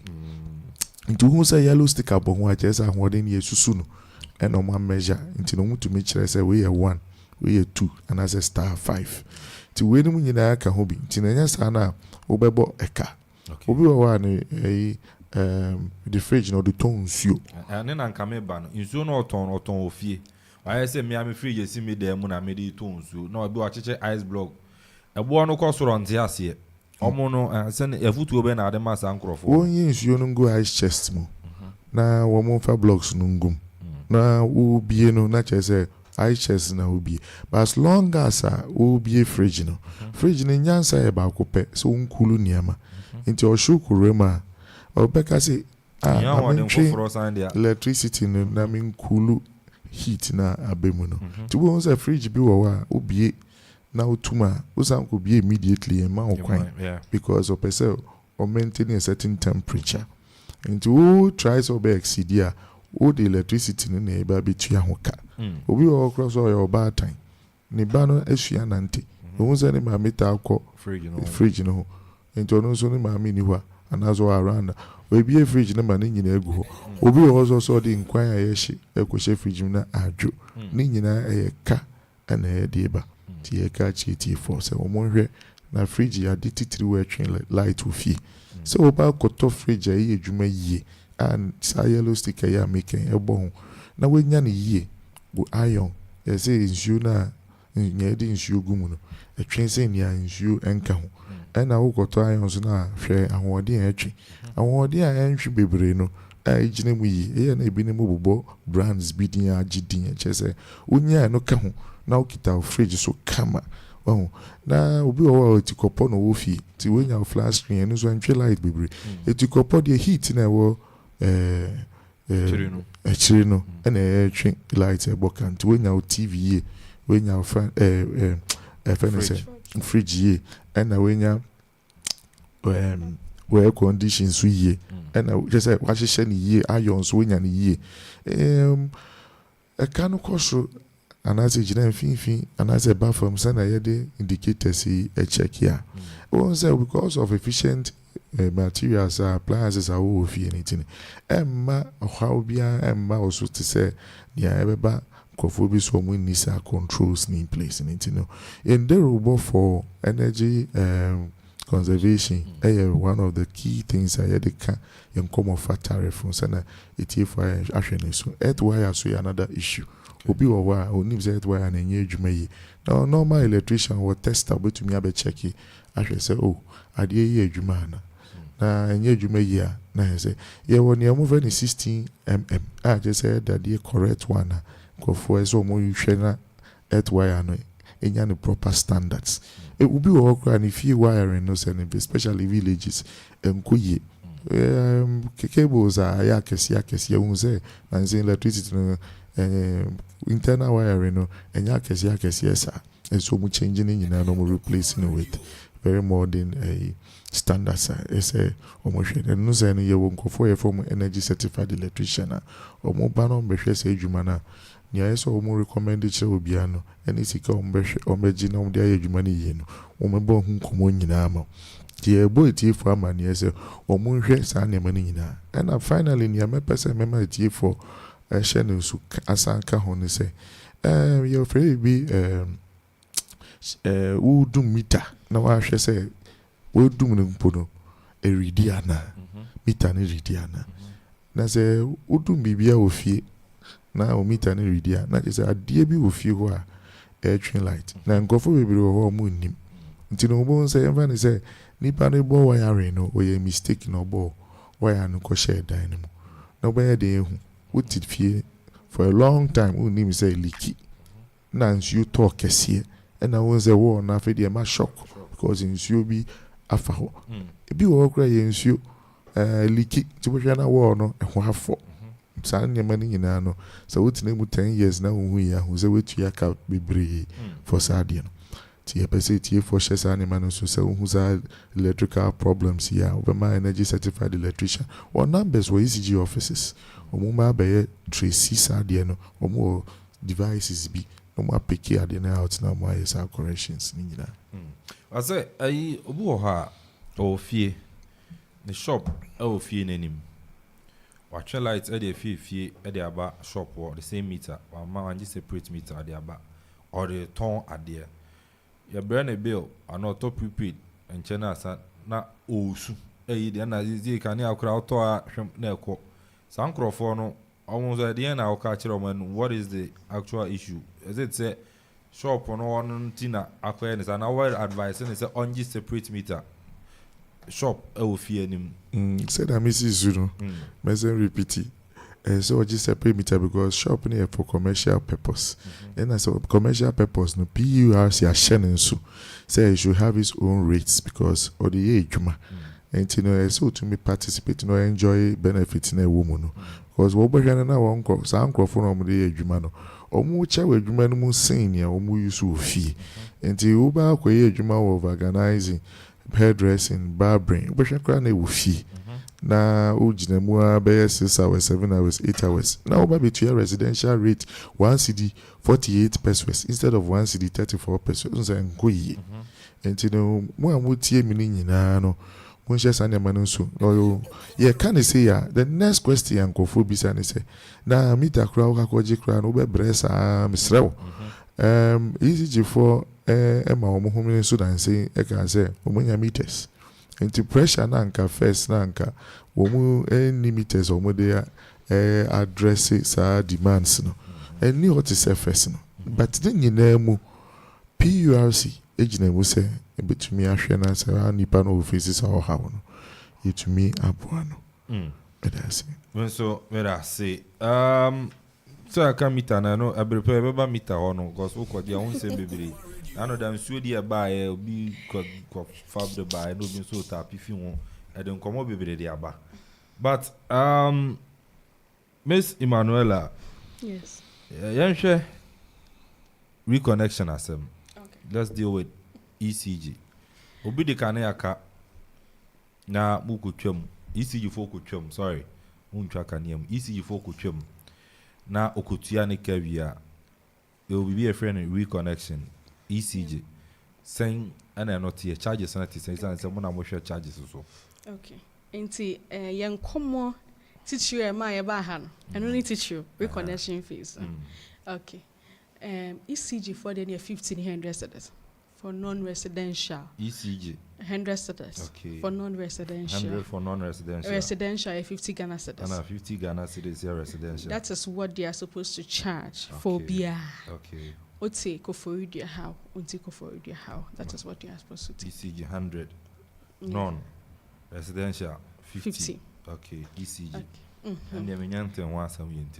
I know the I'm say I know the any omo charge na no charge. Okay. Ti ebesa ba yen common na last week. Ye twa aso.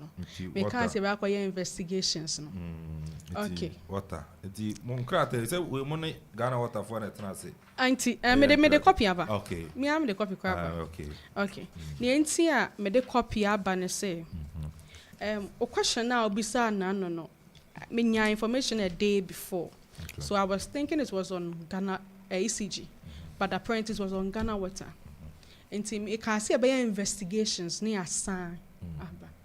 Yeah, investigations are who be. Na near di can you per se your mom with TF4 and who say a Jumana Ghana water for ni ECG 4 year no. ECG. But church send your money in Amkania Mukaka. Near di kind VR4 a producer in Amkania no. IPPIs, independent power producers, majority use fuel and a my yinam kania. It is a VR4 yinam kania with insure. IPPIs use yinam kania with fuel and who na you no more the ma great kufu. The ma great kufu as a good kufu to a few more. Not great kufu at the Abama ECG and ne netco. Netco share northern sector into Bono region, northern region. Upper East, Upper West, Savannah region as there, they count. Omuni na ya netco. ECG, Southern, Kumasi, and nearby any voter, any na use ECG. And to say, via for producer, IPPS for producer on the Magridco. Until the Magridco for VR ECG for Betofio, netco for Betofio, I was almost saying Chia Gridco for Great Kofoso to have VR4 car. Into Sana channel on TNT, suppliers on the Maya ECG, Tiaka any ECG, and a net phone. Now ECG for no my in Canian, Pembe Benom use postpaid. Into postpaid on my in Caniano. And when you say a bit yaka, no most of it meets ya from the Yam Cania Momo, no most Yama in Canian for from. To say, Bunny, sir, Bosume Basson. Na in Cania de Yam Cramau, when him so use. But so many else we but so for us ba. Won't you in Kania na ya dia na. O sure kwan ben so be fast no monyi sika. E de eti o mo ma amwenyi nam Kania na yen so yetimi enjoy in nam Kania no. Afei me can be say po bi bu a. E was say ECG for replace. Cable be at former. E was say almost sisa cable na they have to replace it without taking money from us. And yes, transformers say, I need a transformer. We don't buy transformers. It's the service charges they use to give us new transformers when the transformers are spoiled. And transformer back board, there's no way. This MP for no more scanners for no meeting at our communities. And they are expensive. Obi a complain, mammy. That was Friday, no. Udu minim how no Akropong-Akuapem, but your Presby Junction, right side. Now, our man if you pull no sono eba meter no feel on am say umana apeja kakra umana apeja kakra koye complain edema ECG according to the person no me sure if you pull no eba fie ni mu me too oni ba ko no tie me sure say bia me be phone lines na obe bisa sa asem ya na koye complain say also to cable I don't know cable foforo. Now they need to pay a certain amount. Answer. Because say me say a right say so mo to a certain amount to get the cable. Say no be replace it. Near I say na I say page na. I don't know. Okay. Enti your cut distribution line here. One say your HT lines, your distribution lines. HT lines ni pembe bene ya na omu fee transformer ne ho ba. No much transfer yama distribution lines e ba ye fee home. Distribution lines for bi na in pembe bene nam ye fee nem. Na afi ye what line ye fee po ni so e ba o fee. after say yes pole ama we ama service and say sa line about if you to chima una utia wonka Okay. Say line na near eye from ufie no eba pole ne ho no ya ye pole no watua wonka bibi o ma be sha ma wa ehu to chima that extended one you are supposed to pay for it. Our black is here, you know. As Near if you call ufie no say hu to chima biema you are supposed to take care of it.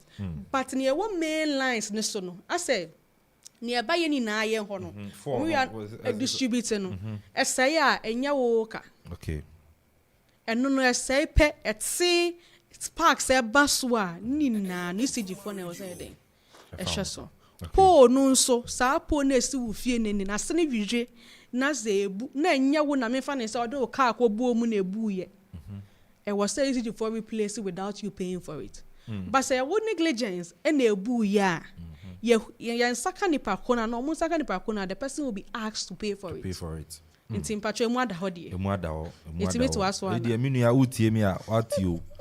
Ni efi won eba ofie ni mo no de wa. After first one my mama. Oma ya ma mo ye beba ya ma wie na won touch ma de a e wo se otu ya. Na mo no Eso shensu say odi kan call say okope service no. Otua sike bi. Say sika no kan payment line sikane on no mudi line so where juma the be fee and you know already no we dike to be the dada okay and you know enter problems but then a woman abun say one or two issues aba and you know a basa na on kai say we dike to yada okay okay nti the mini ani ti afan say enye sa na me so maka no how fufuru be different from America na ebere no so na e ma akonya na obetumi afra ba na wo de nkremu ni ye area ba nti madam na ye to aso answer no my insurance ni ade ni na ye sika ye tua no enom de ye omoji fi en honam de kane ne man na ye ntua ne bra no be ye den so benye sika no ti manager crowd boss so say prepaid customers for pay enom tua in advance nti am sika no munya no endorse prepaid ni edum ya wa akoto na ja sika no ko no so do senga na ha network ni ye sen PRC ECG me ma customer prepaid abra vending shop in ho abra network in ejuma community ni mu so there is no way they can give rural areas prepaid. And even community cities now here can go be one network in Niho. How do you give them the prepaid? And no thing that when you say I use postpaid, yes sure, but some in swan say but some we be out to 50 Ghana said every week for 12 cities to ho. So better you am can near once and abosun best we na. No when you 50 Ghana cedis now be den. Would bet you abosun in a way. Then could ask any war to all cities here okay. Could never be who be kura no. In Christ be now using more than 30 why. Many brace it is just a few or more almost yes. They are all within the 0 to 30 kWh bracket. And it is not Obio is 0 to 30 kWh on you have more than 30 Ghana cedis for Inam Kania. A month. Yes. Thank for no be na omo isu bob 1 and now 2 bi na radio if you fumba ba no tena zika ka wadwara wada acha tino enye omo na ye come what mu yeah you use more than 30 kWh na che say ye adwuma kakra bi ye pese ye gi ani nso nti e be hye ogi wani na no wakai say obetuaka na aboa afa eba ne Ghana water sani amekan Ghana water so omo nso omo crack chemicals yi no multimedia purifying nsuo apart from chemicals no okọ omo head works any omo treatment plants machines akese no mu use nya Ghana ha na ye produce and omo dia nyam kane na afemu say nyam kane omo use nyam kane awie omo sa di nsuo na afemu omo dia dro na sa egumu na ye nya nsuo e be use sa apebi na pipe enso paya omo na enso omo ye den omo siesie say behind your meter omo na so mesiesi eye in your building na wo na so siesi enti e be hwere mo odi nsuo ka odi nyinam ka na e ka pacho maintenance na we say na say emboa utilities for no de bia ya ka ho asem say we ntuo mo so nye sika mfa nye adwuma no eno na esan aba ho so e ba ye ma ye start say ye jewe connection fee anka de ntam jewe connection fee because one betua o bill ɛna maba betwem ade ba kro is ECG fo omutwa we nyinam kane mu abedo don use nyinam kane na omo boka nti ebe yen se omo penti na omutwa nyinam kane mpacho enye omo pe omunya yanka utie omo ntwa mu da na majo musika uye business anka on pesika no mo pesika no cause twema say so na kwa unyusu exactly don't get the money so na Ghana water for so tie nti majority at times Ghana water omo pe disconnection kra but eba ne say me fa ne say be bosun ba ko mienu ntua ye de they will have to come and disconnect you and no na reconnection ni be mu no na near the issue ni na buy and say yet say reconnection fees not omoje transportation fee account me answer na be call me be say you hu the actual fees you know for Ghana water Ghana water reconnect one my ECG non-residential 100 cedis residential 50 cedis for reconnection yes there obi ajatum obi otie me bi ajatum sabe pa na ECG for angaza o sabe pe na for no o sabe pe ono madwuma de omfa ni agoro omo ye kama na ni nyina so mo the receipts account receipts no kama Ghana water okay reconnection and reconnection fee Ghana water nienti a ye di enkomoni na esa ba Ghana water for de no se ne se ye nhwehwemu kakra na ye nhwehwemu ne hu se apparently ewo koforidua impatem ha no as a reconnection no fee no as a nsonso kakra bem as a near PURC ye ka say ye engine no as a ebimoje ebro so kakra na PURC ne ye ka ya ye approve ye for service charge non-tariff service charges ne 20 cedis for residential customers and non-residential which mu say residential customers here for fee non-residential no betimi abuy institutions is me fa ne say hairdressers ne ade ana say institutions ahuru obi Ghana water year say omo non-residential omo de na 20 cedis and all other customers categories in 50 cedis na ye nhwehwemu bi say adent na ebimuji 50 cedis because me kai say me catch say 50 cedis yes apparently no from omo management no omo ka say they realized that in Koforidia people don't like paying bills especially with Ghana water so we use nyinam kane na be ya bosori ba ko miye no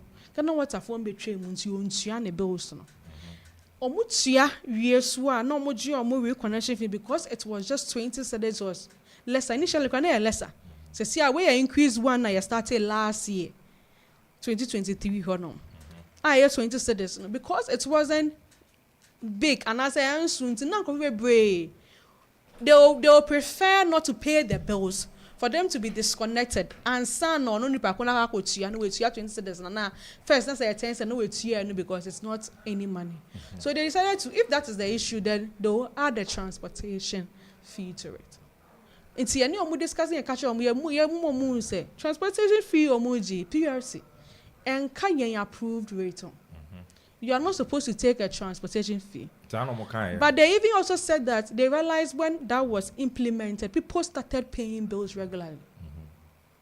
And it was a management decision to help them recoup their money. Manager can say, "Yeah, more target every quarter, every year. Biasi, more say, more first we more making sure say more revenue, more issue more dem man, more recouping musika." Just for them to ensure say.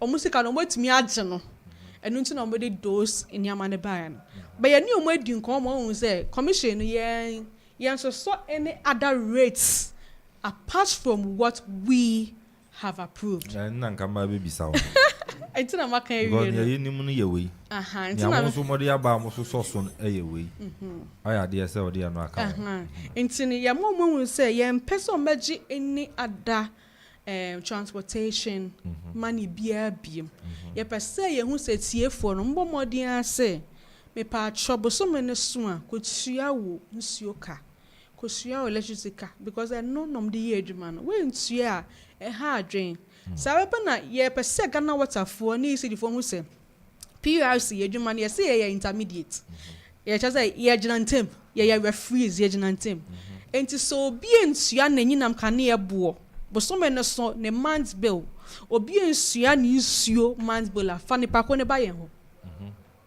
we will if after sa we mandate ye line say after 14 working days they will bill brewa e was so tua bill no within the 14 working days. Yes, after 14 working days they can disconnect you. Okay. But ECG for any Ghana Water Fund normally don't do that. It was only after a month. They burn after a month now. Once you are no more disconnected. It's your best remo. You are no more who come disconnect. You are went to your bill. And you are sure so when you are bill no more the bar. You are more come already disconnected. No more surgery connection fee, you know, because no there was so much. Okay. And see 20 cedis residential and non-residential, 50 cedis all other customer categories. Me back with me, and then me person me go give me 70 cedis for reconnection, and then me person and also a different thing. As I will see another thing. Me question I me woma etie for ne say womo Jessica no omo ma mo receipts ana.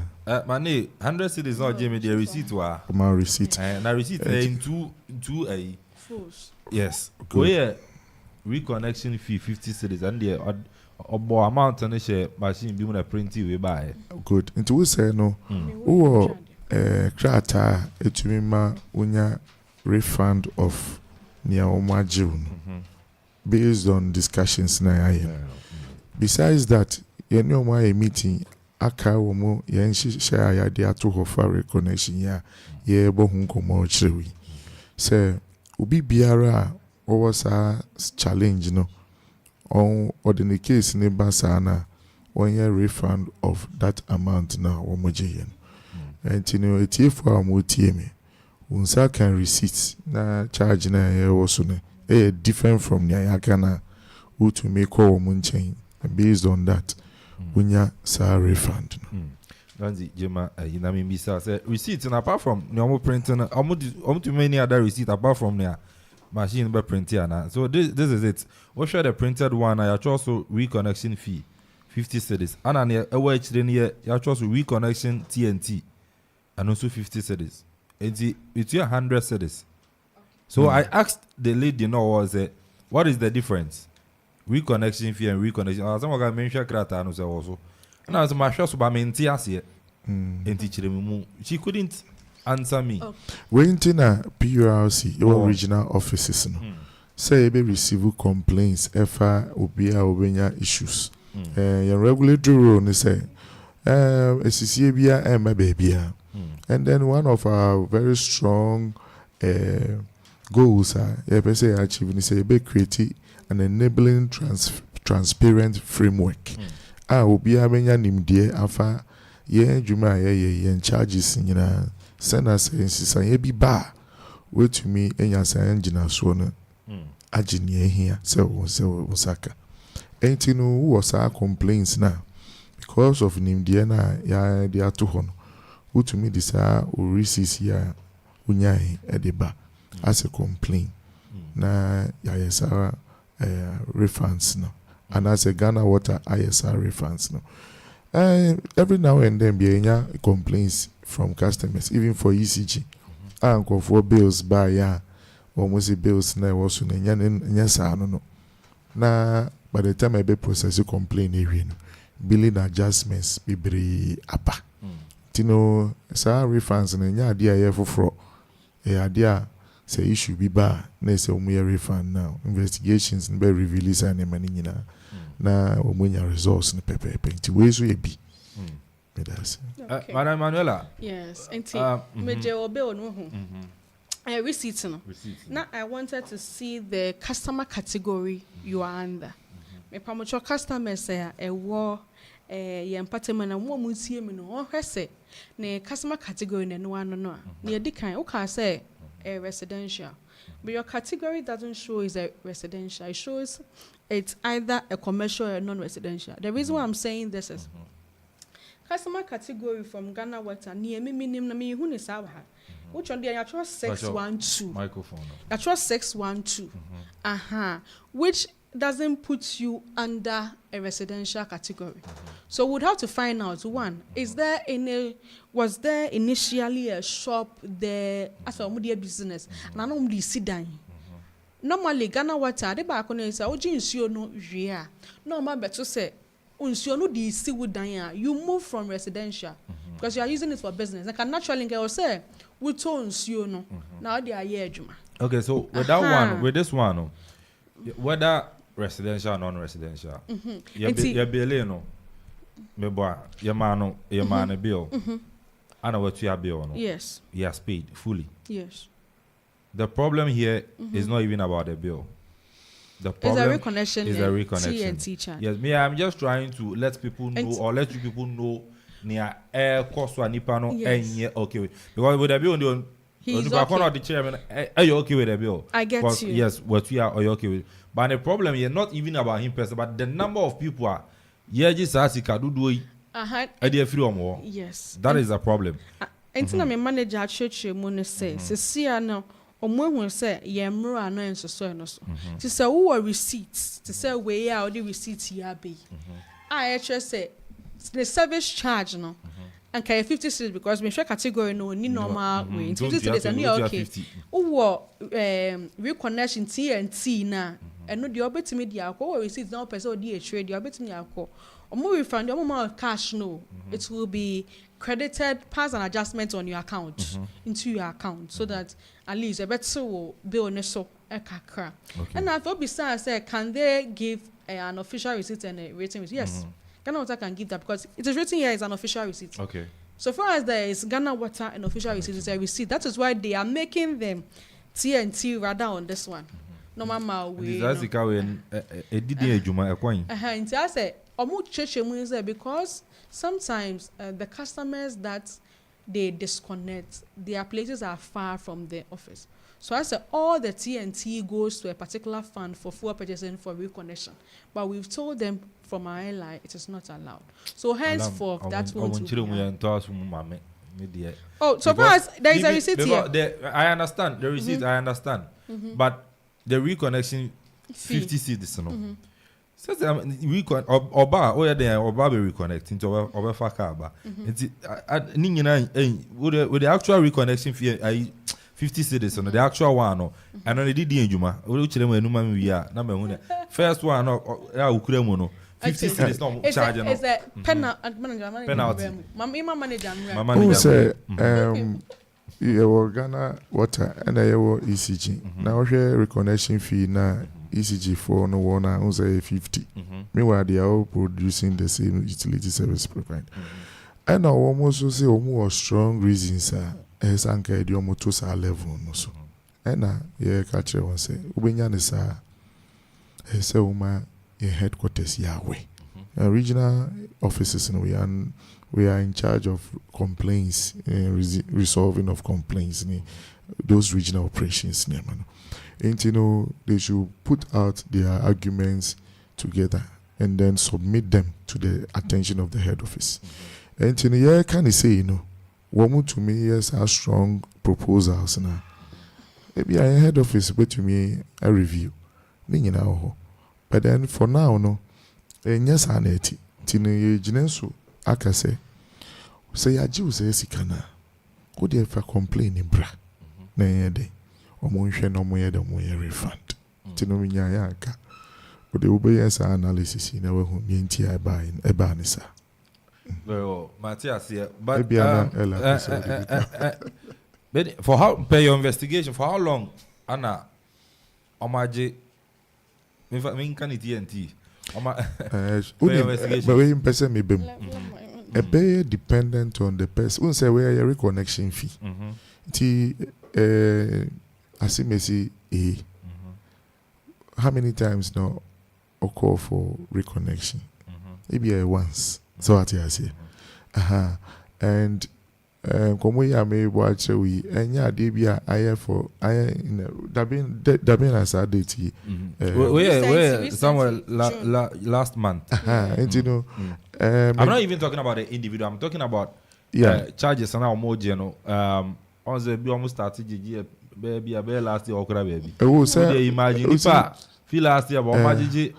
I say you won't go for bills. See, these are the difficulties that when they have to go round and then pursue people to pay their bills, they are not honoring their civic responsibility. They end up creating difficulties for the utility service provider. In fact, the other side of it, IS ECG side, I made a analysis. Send out to TFO to me appreciate the difficulties with going around to disconnect people. And they say, well, quite a very far remote place. No, I could say, will be the car or compound house. We are disconnecting. Later on, we acquire self reconnection.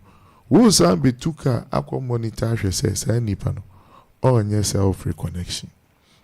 We say, acquire to say, transportation charges be extra with monitoring. Tindibian is almost will be your spy.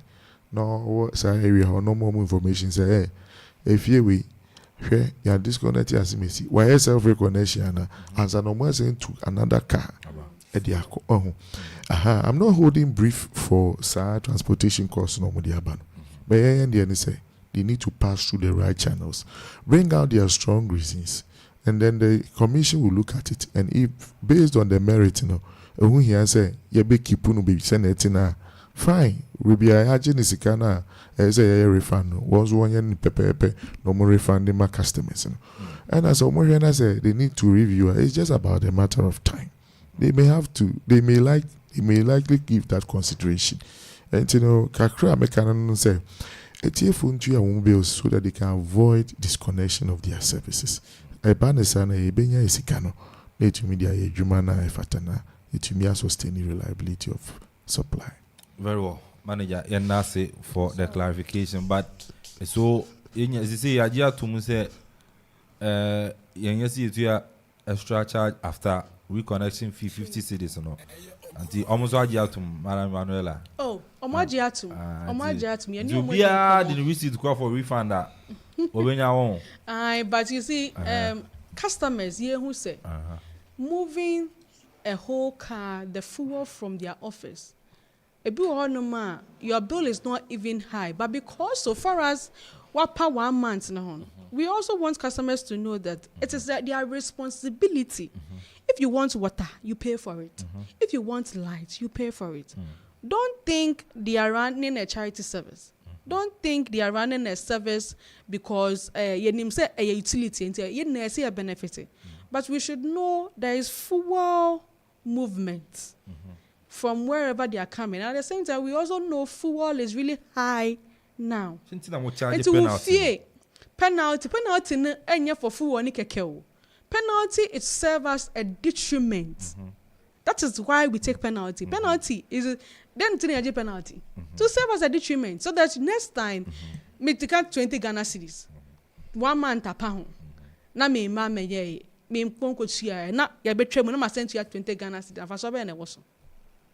What you say? Not just bet you for 40 Ghana cedis, commit me to 20 Ghana cedis pay, which is more beneficial to me. Nti ya be hwe nti efu no. Yes, shamu pa. Muntia mo bills. Mama mo adwuma ne nya den mo. Bills na futu ne de ye. So they are mom say so mutua.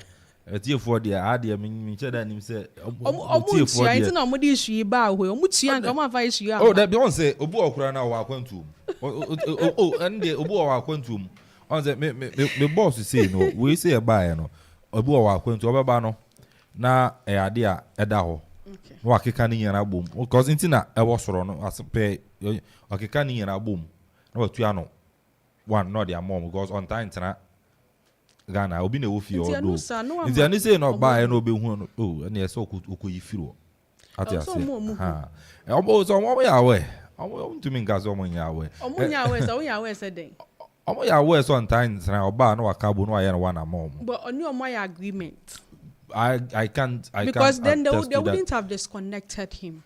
Nti what you anaka afiro nti odi yam fa no nto nchen na yen nam so ase for your investigations am here into this matter nti senior makano ene ukutu ya 50 to 20. Yes. 50 cedis for other consumer and customer categories and 20 no me fan say commercial and residential non-residential na 20 cedis eba no ensu edi for mutie ni ye if na isi be na oyi 20 Ghana share nsa isi enye 20 Ghana for reconnection isi ye dia no non-residential 100 cedis non-residential nkania wantua woka ni ebetwam na afei ukokutua ni ebe connected amawa non-residential efie de no utua 100 Ghana cedis sanso na residential no ubetua 50 Ghana cedis ECG ensuo de no so muntie ne ye ayi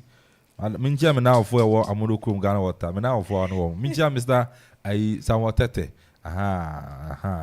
tete minja no ono ye regional manager madam for no na no da prayer na kuma basa aka adwuma no bi on munu ayi no yensu ye nu a musu munu wo na ma adwuma na ayi da nti Mr. Teddy ma minja o ono ye manager ase insuo no ye betwam na obitu ya wie na reconnect ye utia aye 50 cedis for commercial non-residential and residential move to ya 20 Ghana but men tena ma mu betwa mansa other commercial yes men tena mu betwa mansa ebi na za da kura unye nzu ayade o betwa ma efi na wa akoto afi bia minimum mu twam otonzu ze de bi otonzu 60 cedis we are here enti men mo mu betwa mansa na me kura me so personal problem me fantum ayi America na mpese meka we suka ho na yetumi boni nyina atofa on the unzapa ya hwe Ghana water any issues na by ECG side no so no yetumi nya complaints bi ankofo bi say omo compound house omo nyina tuya wombe ba ku bi na edeka bia ya madamita na ya be disconnect omo fipo the same reasons here so transportation or ko no haba the risk involved no good baby motion a far remote place ain't you know all be no asambe monitor sa adwuma no na che say enye easy man no what they normally do is na o disconnected from pole na one more monday can in other soon cases be say is Brian Chen we on the other side and your Ghana water ECG until many at times we'll have to step in and then quickly get the utility service provider to provide service to all of them and disconnect that specific person. Ubea could be a reason. This is any panel a found of undertaking self reconnection. And you know who disconnect here who say undu baby or besan so light na najo. Also light na najo no nimsa na power bechina no we dum no. No Zadian. You know, yeah, catch it here for say, Emma yen disconnect your service. And you know, you go bodero.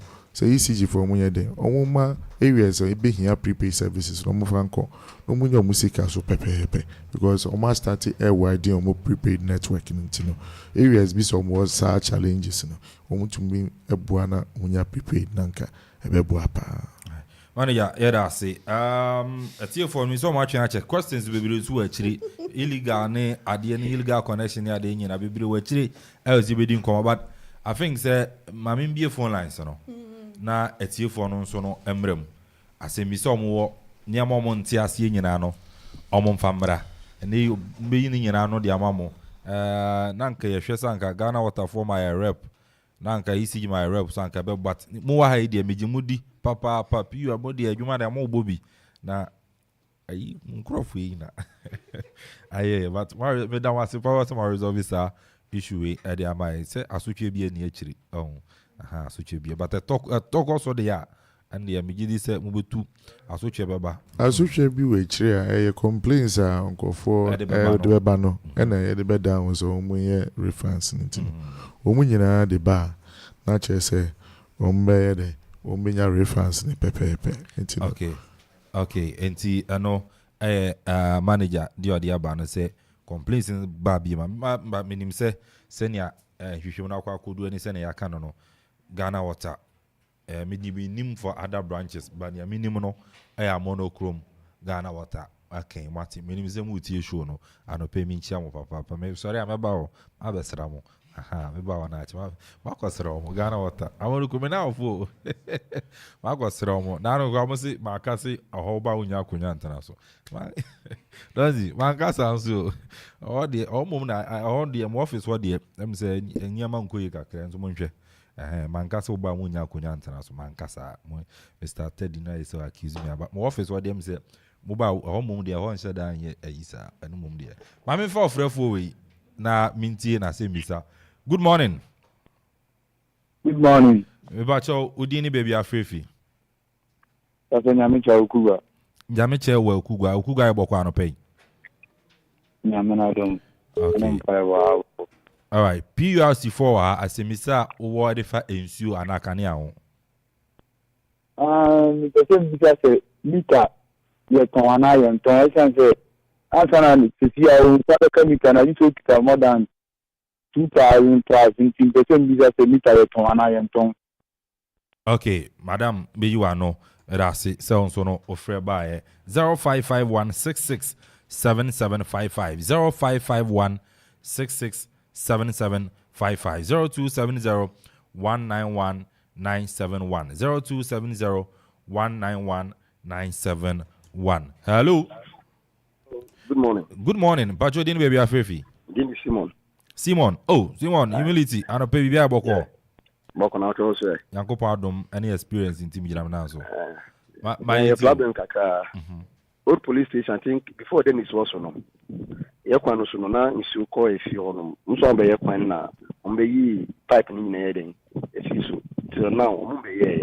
Oko as no so mon ka hwe. Also kon ya no mon ka hwe. Like I seen your phone. Uti na den America wa gina wo so. Okay. And about shem kwano so nso be yekwan na yeden.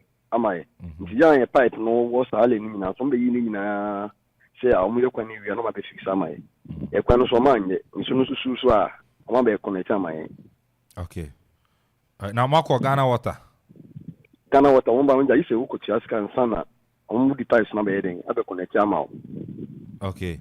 All right. I say paying for her omeyi ano e dey amount 0551667755 0551667755 0270191971 ano pay any PURC Eastern Region and paying for ana AD enkomo ewa ha. Hello. Hello. Hello. Good morning. Bacho dini baby afefi. Mesere o nche dan ye klenti dan ho kakra ma me na ye nte onka. Bacho ozu dini baby afefi. Yeah, ye te onka. Odini baby afefi. Yes, Thaddeus. You call, why are you calling? Why are you calling us from? Yeah, I'm correct. I think say don't see na home no yeah on time frame maybe bacho I sure na wa position hu ye na yate wonka aha mpanyifo sorry a media ofre a mintumi nyi wanu nti no position hu ye na yate wonka. Hello.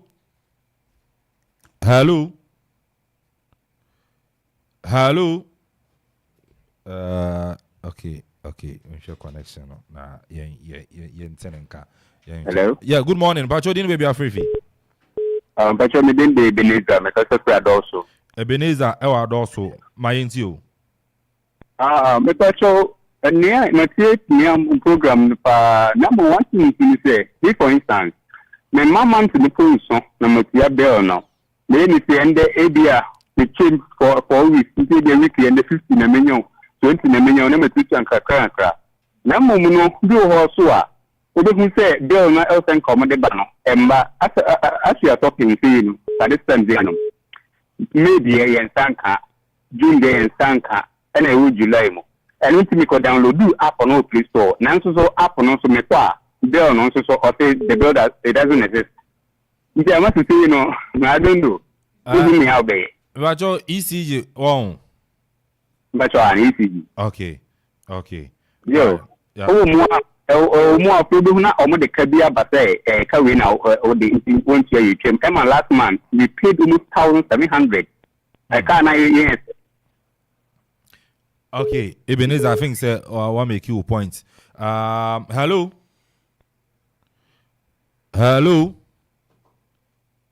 Amanfo network okuruma dia ayeya.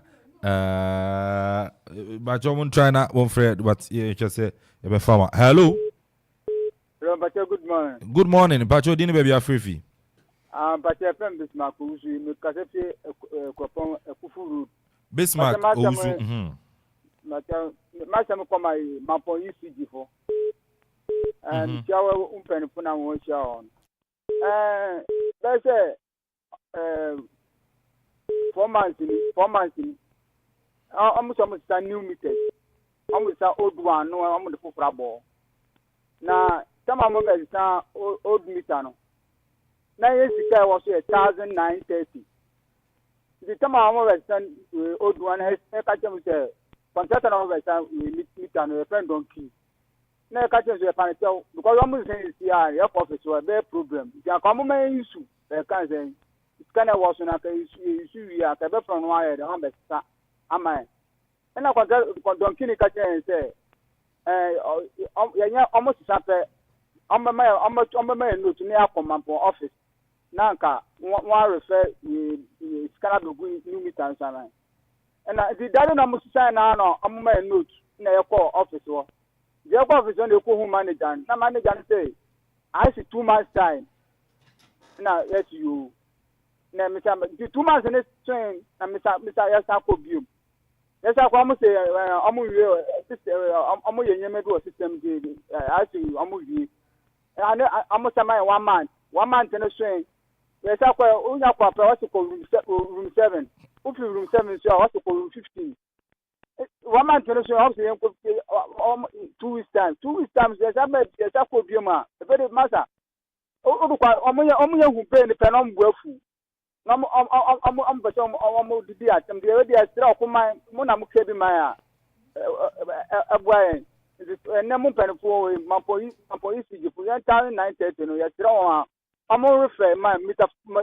Number 41. Edit Mr. Edit. I could dinner also. I'm all refer mine because it's any step ready to prepare the view. Madam, my mom way. All right, and before her, only you are no. And so, Era say hello. Hello. Good morning. Good morning, mommy. Udini baby afifi. Pacho or friend oye dako. Because I see Akropong-Akuapem Pentecost Lane Morocco Zongo. A 1 year. The Pacho 50 last year. Sika be better yembe so. Me fancy almost 100 cities. Last year no. Na adashia ayen sakan. Ya ma ko office more than 3 times. Bacho insu anase kania. Me tacho insu. Okay.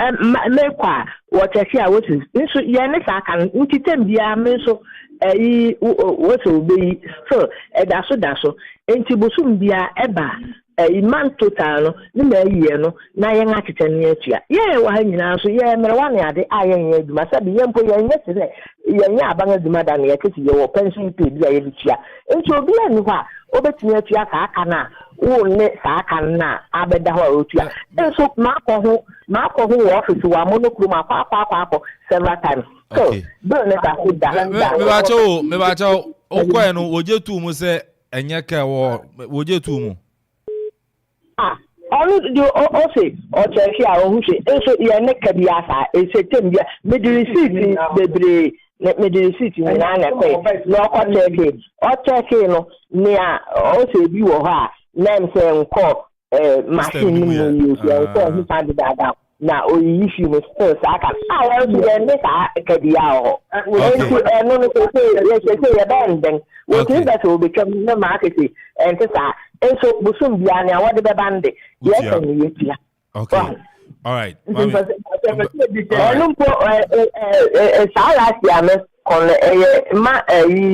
Ending of year in November December na mpo ntime ko ansa na oyi bill na ma me machine so and the thing sabri sa na American that so the phone so atem bia what the buy year na. All right and I say painful be ya no area amount 0551667755 0551667755. Hello. Good morning. Morning. Bacho didn't we are free. You, me pacho or from Santo. Akropong.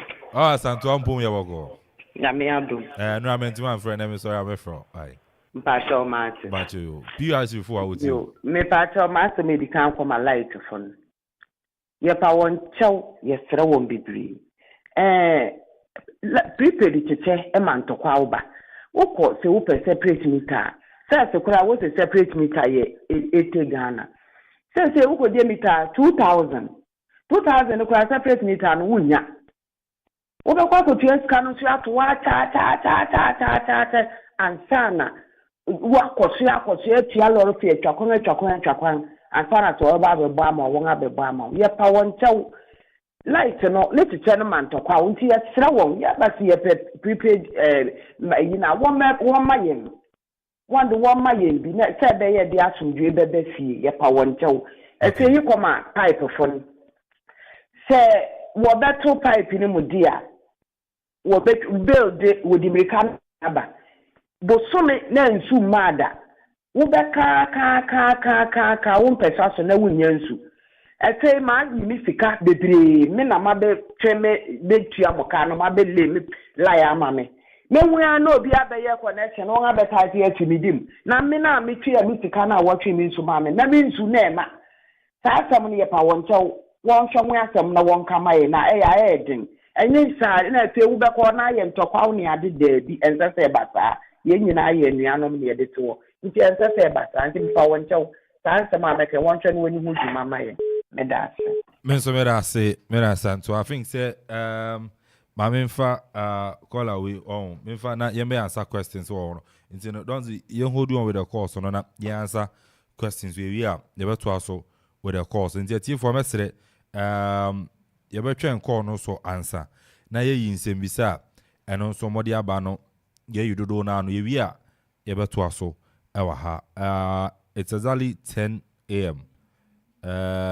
So sports of no amma into no e be time na kakra ni ye die yi nsem bisa na no nti Ara Manuela okay my first one na Amana Fankan okay o say Nsuko area home na road construction ti the line no ma cut it off na road no so omonye almost like 7 years in years our road no omonye 7 years in year and ko Ghana water so almost say so tia answer it's unfortunate say 7 years have been nkasa incident ni scene na sanka GW omo we are very proactive na kabia na nkeda for restating the lines no omo dia dan contractor na omo nsenya omo saka wonsika so na send sa payments here omo a request for customers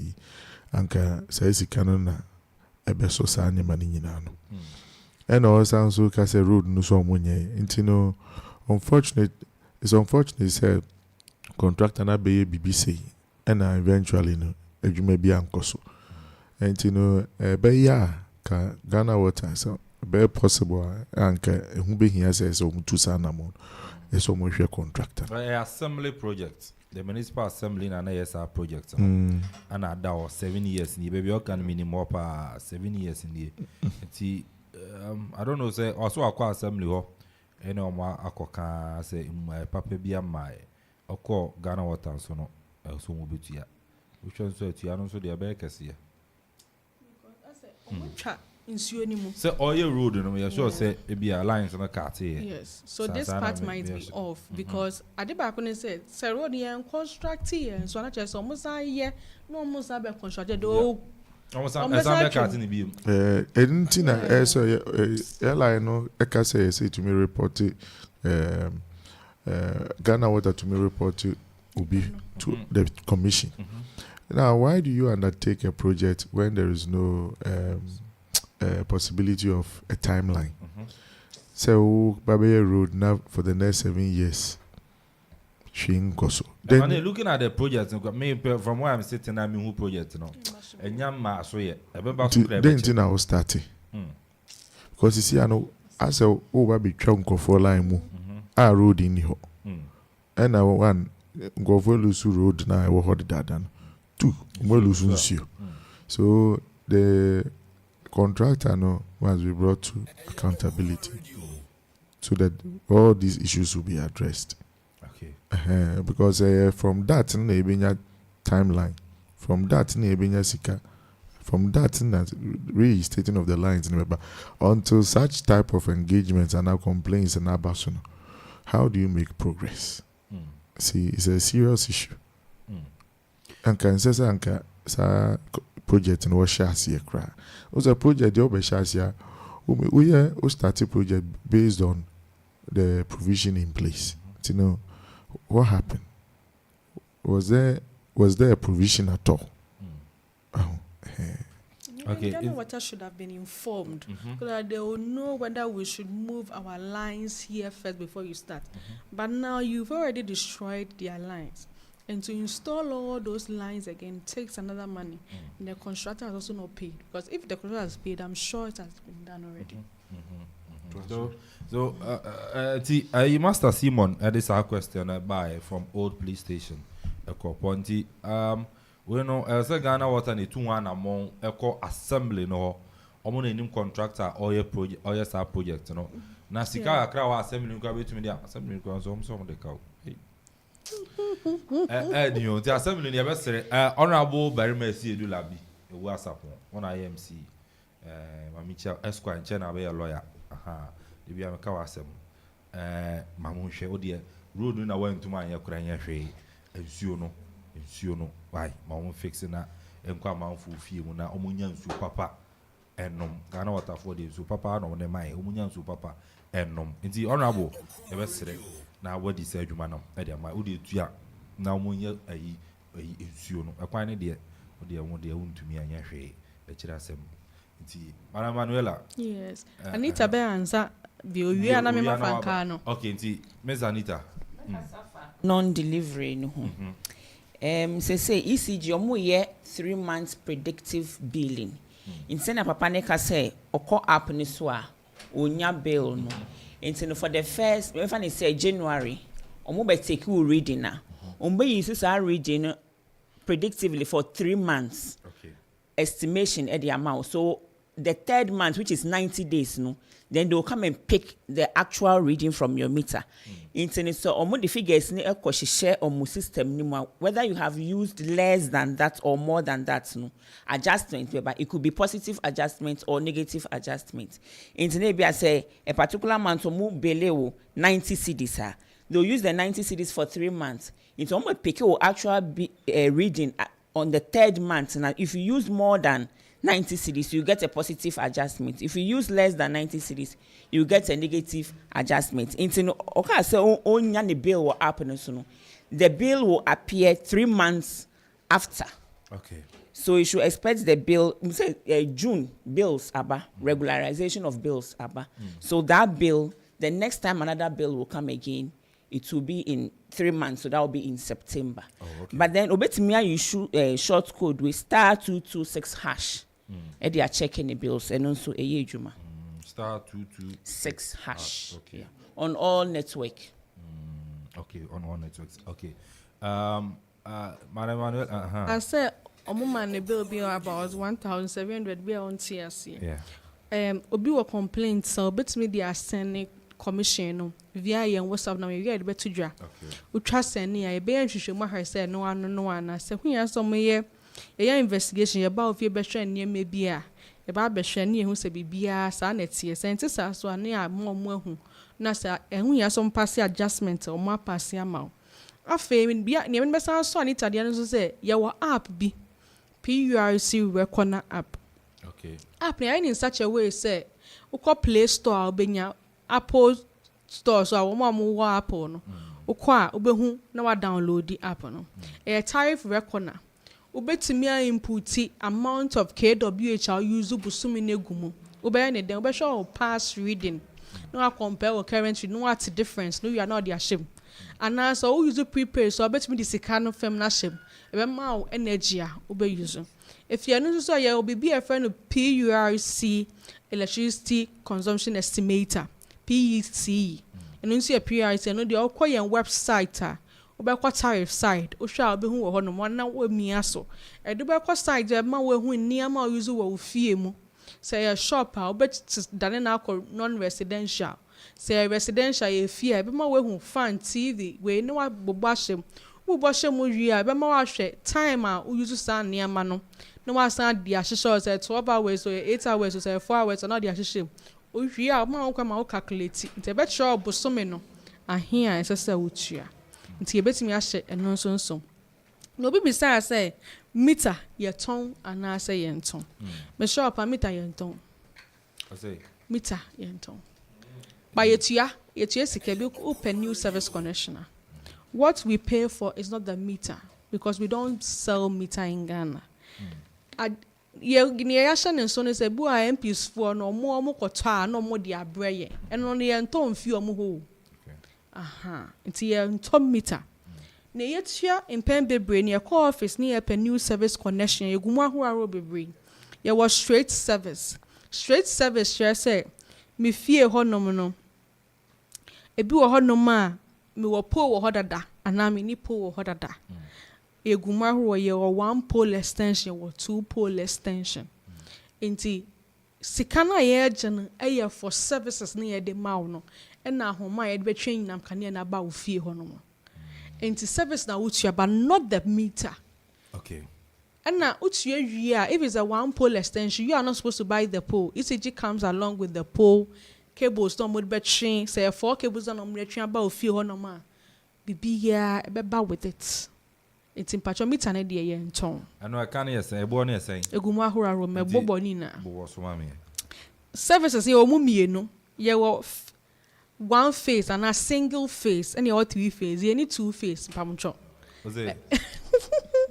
Yeah, single face. If you make say 1 face, and you want 3 face. Okay. You need 2 face. Pamocho. Nti mama obi angoka say 2 face. Okay. And the single face, we hear straight service at 1,224. Then here the 1,224. And here 1 face, no. Yes. Okay. Straight service 1 face, okay. yeah. 1 face, no. Yes. 1,224. Okay. And now 3 phase, 2,304. Okay, 2,304. Okay. Yeah, well, 1 pole extension. 1 pole extension. Just a pole, no. Yeah, the ube here pole ba kwa kambe bia uwa na ansana inam kani yetimi atwe aba ofi. And here 3,504.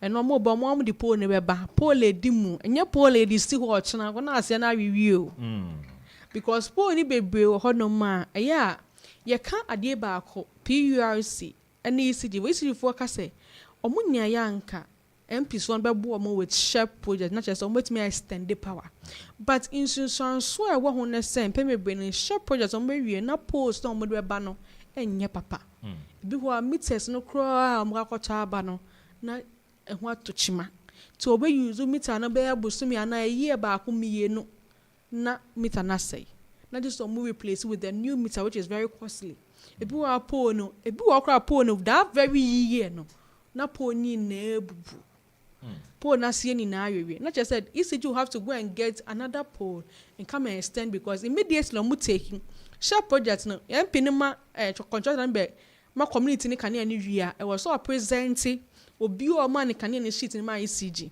na ECG for bogo omu system no mu take over omu take over ni pakon betima ma ne bill immediately ECG for be take over na pole ni nya papa meter ni nya papa cables no use nya papa pe na chese omo incur cost rather than a benefit because we be no hina wutia share project in pay be omu dey call rural areas we what you 20 Ghana cedis obi a we check say 100 Ghana cedis ahin no onya 100 Ghana is ahin na da koto pole ba kwa be extend oba wi ase na pole no extend na be nsia bi wa 16 in a community na ya boy ECG for dey eka ti e be hwe MPs for ye mpanyinfo na e wo man ni mu ye hwe ye pese ye boy ntema amufo na na nka me ba wo say wan ase de say or extend electricity mienu other communities as areas in the government no is allowed. Yeah, best say electricity extension. Mo man nko mo ma isi mo maju isi for no mo fantata o mo on mo maju ma first can tell na extension of electricity no. The contractors ne ade ba ko no say involve ECG, right? And so I was so involved but they don't. They will end up bringing materials that are substandard. That is what we don't want. They'll end up bringing materials that are substandard. Into your best stream, you're paying for no, you're more making sure the contractors materials no more using a papa and my. I think. My person in the back say with pole extension, a cobani say will be so a pole extension extra 1 or 2 poles na sa line a distribution line na Akuffo to me connect ko ho. Aya na mpem bebre no mu nim say 24 hours pole ni nya won dia bi. PULC the policy guideline bi aba efa capital contribution obetumi nya 60% refund of it. At a convenient time, no. If I have a boss and come on, I in church after home. I feel be per separate meter 840 Ghana cedis. Separate meter. Yes. 840 Ghana cedis. Okay. 2 pole extension 5,424 for single phase. 3 phase 8,064 Ghana cedis. And I feel separate meter now, so no, we use 3 phase 1,560. Okay. And now post sharp straight, and we are 120. Naturally, say why you win that sharp project na badada. It's maybe you contract MP na more baby. I hope say cost system ni BBA ma 120 Ghana cedis. 120. I know dear. So no. When MP na fan canny now, what up why BBA? Omodia into Omodia na dear. Sanet ye. And I pay additional load. I know ye for 3 phase 4 dear per 2,280. No in Pembrokeshire uncle for no museum market say or more fee my na dream near dear. Meter replacement free. Meter say and I say nine duma. Ye baby replace your mama free. So I prepare pen na say meter replacement they free. Yes. What's this? An exception. A company say obi Jessica no amount receipt and say and remember by replacement unless due to the fault of the person. But yes and say and one gets a break it down. Well, on say obu a meter be a me hu na na abon. Them say on say on bobi wabon thing. Pose on. You so talk ni adea be a lock and do say it be you to na ekuo mu ni adea to me say na no say no free if obi replace ya free so no bo abontin it me ko fancy ba me fee na say na me ko complain the mom I say mo be free no charges into charges to me be me fa na say akwala bi odi agua na wa show we ni no bi ato ade abo okay say fault ni free media. Yes. So you pay for it. Okay, but in female na and one I say to me, to me jeans them show. Oh yeah, because everyone mo can any dum. O sha ho be out top people go so enko. So they will replace it for you. Free, fantastic. And as a be person Jessica be phone chain. Always insist on the receipt. Your receipt now be to me a claim for refund if there are errors or problems, anomalies, difficulties, inconsistencies. On say ye na kwa say me hia de no oh enti okwa is ade na free obi onim free ko do an say there be o betua say enti on demand for receipt kra because I say ohia de no enti wo kwa go demand was receipt ya na ko wani we oh enti na say on demand no what you had me wa free so but you say okay you say easy for na water for omo boy adwuma say ni a person o che ne say ohia de no ntino ope obi o betumi aboa no nipa na ohia no say obeboa no ne PURC nti atie for ohia moa bia PURC like who the complain akọ omo ma ho mu ayeye samre na ye adwuma bem ene na insurance nti atie for na ma ne de onu betu jo mbekọ a nti troto me mo personal numbers wo frame ya sa te bia amada banko nya ma enti omo be sori onu betu bia na watchoro numbers na to complain bia wako ECG wako Ghana water on te o nwa so oniama bi hu a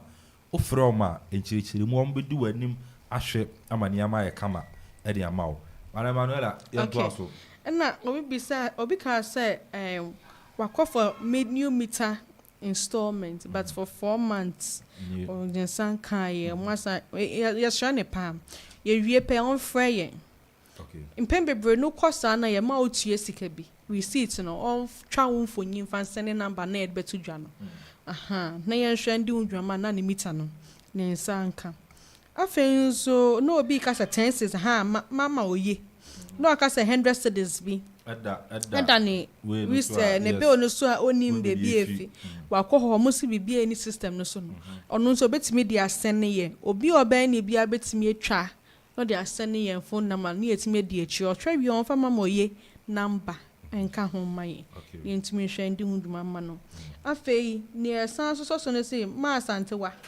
ɔse ɔpɛ separate meter efi ECG for hɔ a ɔbrɛ ansa na ne nsa aka anaasɛ omukɔ on ma eche omotuye kwa chance na omunsa aka mehwe no a obi a wakɔ for separate meter na 1 month do still ne nsan kae no odi o ma ya asonte ne nhwe endi eho achire emmo okay and so far I don't questions are yes yeah na say ma santo am so bi tape ni nsu ono no ko main line no ana so mo tape fi woni ade akoye sa no so say abetwam ono no de main line no so no affect no enti me person me ti bibia asio omo tape ye no mo tape fi ono ni internal ono no am say ma santo a obetumi san ni nkyeremu aba because bako ada no de ba na say ono no akọ ono no first person of course site wo ana okotua no mele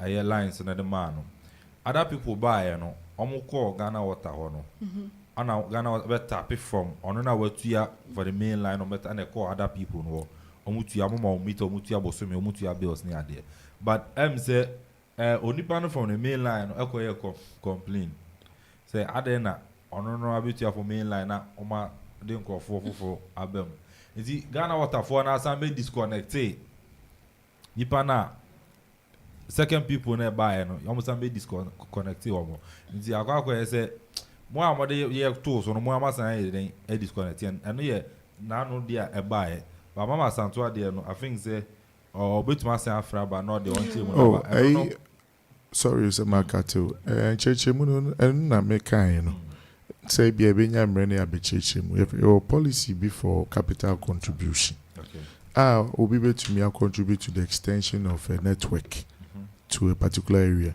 yenti at 24 hours enye nipa ne dia biom ne say omo around no so to nya connection enye sa dia obi abeka so okotwi main line e de akowonfie emfa so bi ama tisa capital contribution is uma ho kwan say nipa na yes extension so 24 hours enye ne dia bioma otumi nya refund enti no adwuma bia akoso a ema ankofo nya connection esanka Ghana water for to me educate sa customer no money who direction down send away to me or to me process nipa na accordingly na nipa na instead of so my ombeza disconnection enfa so biama okay questions in the bibiro actually but senior bere no so no echo no is sport for me 20 minutes we are pa won fan cheme but I'm say I was say your rapper producer mama ya was your rapper adwuma so bibiro say mokoye exactly and see minim say that's an so be possible I was say you didn't come yeah but sign by because a lot of questions were illegal connections in the idea and the one kasa mo nyuma na mo ye na say Amanfo nzu dodo na senior moye ne fana afi ye what the 8 month to 7th month imu posumi akade ni mo chese wo ho mo so mo de ban nya na say itumi hu nti producer obehwe na wasan aya remion foforo na say next week na beboa na to shede ya beba okay ti okore note it down just say I say yan chese na mo san ba bi nti ye ko ani o nsem etwa to abaka ma yako yo em say for mutimenka em say botem hamo electricity no ehye imperial say Accra ase ti ya the number ay Accra betu dwa ay 054 012 6201 misam sisudia 054 012 6201 Eko yen Greater Accra office. Aches or how be obenya for electricity bia ho friends a number na esanso ye WhatsApp utwa mfoni ukasa gusu yetie bia obi bejiso na wa hwe wo ha on pepepe ensure ehye Eastern Region PURC ase ye number no ye 054 012 6205 054 012 6205 054 012 6205 I just say ensure bia ho asem a wo mantem hamuse unya na ofre ya ebede yebejiso enti no obi bi wo chire na say Saforo ne so any idea home electricity ni ya she ase to no so to me free Eastern Region number na media to dwan and obia odika bia nkonkotua on light bill na omo ama disconnection bia ankoso ECG for so enya ntem na on GCC kan nya dodo na mwetumi nya revenue adequacy bia say omo ye no mo di talk nyinem kania na mwetumi sustain service reliability. Right. Era was Miss Anita onse mo twa to over kan yakọ na. Yo. Amanfo baby a wo bia so wo ha we hu hia so we ba ko for radio ati se na e number say to dwan wo de frɛ ya ye be ba ko aba be ye hwehwɛ mu enti no mo frɛ. All right. Yeah, officer wo Kuforidu na Bengala we Jubilee Park. Do Jubilee Park dan fefe bisi wo ayatro PURC ubia to nantim bremu. Dan is you for ubia na to me bibisa wo ha ubia. Very well. Madam Anita, Madam Emanuela. Oh, I'm so kanina. Enti no. Your best share. Enyinam kanea so mani enjia insio. Ehu hia yam pa sanse bo omuka era se ho enti donzi yanko na yemfa dwumadie no MFNC Akropong my name is Mr. Jude Aduamoa Ado ono PURC Eastern Region Manager yano no etumi edi enkomo sanso na Miss Emanuela ata enkom yanko ebetwa mfoni also Public Relations Officer, PURC Eastern Region. Miss Anita Ama also PURC Administrative Officer, Eastern Region. I'm on any of them. Come on, be brain. I can't actually. I'm actually boss that send almost time beba. And you know what went to me and be someone seven. Fashion freedom. That send on my bass and baby be no dia mai. Don't move baby so actually. And also know that send yeah the best. That thing when I say executive producer Mr. Kwekubu Achibwatin Samson and Akuffo Addi almost no Ziggy Shena our blocking yama. Nana Akuffo Addi or say you made in a camera. I feel so no Samson na Gideon into support here. DJ Donzi. Yes, Donzi na dia nkwanoma to actually in the camera. I feel DJ Ziggy Mikoto the Ziggy. And also na boy from MCR. Is this Sandra so I for delete in the so about MCR. Okay, see now. So me Kelvin Amponsah Addi. I'm a boy channel bye bye.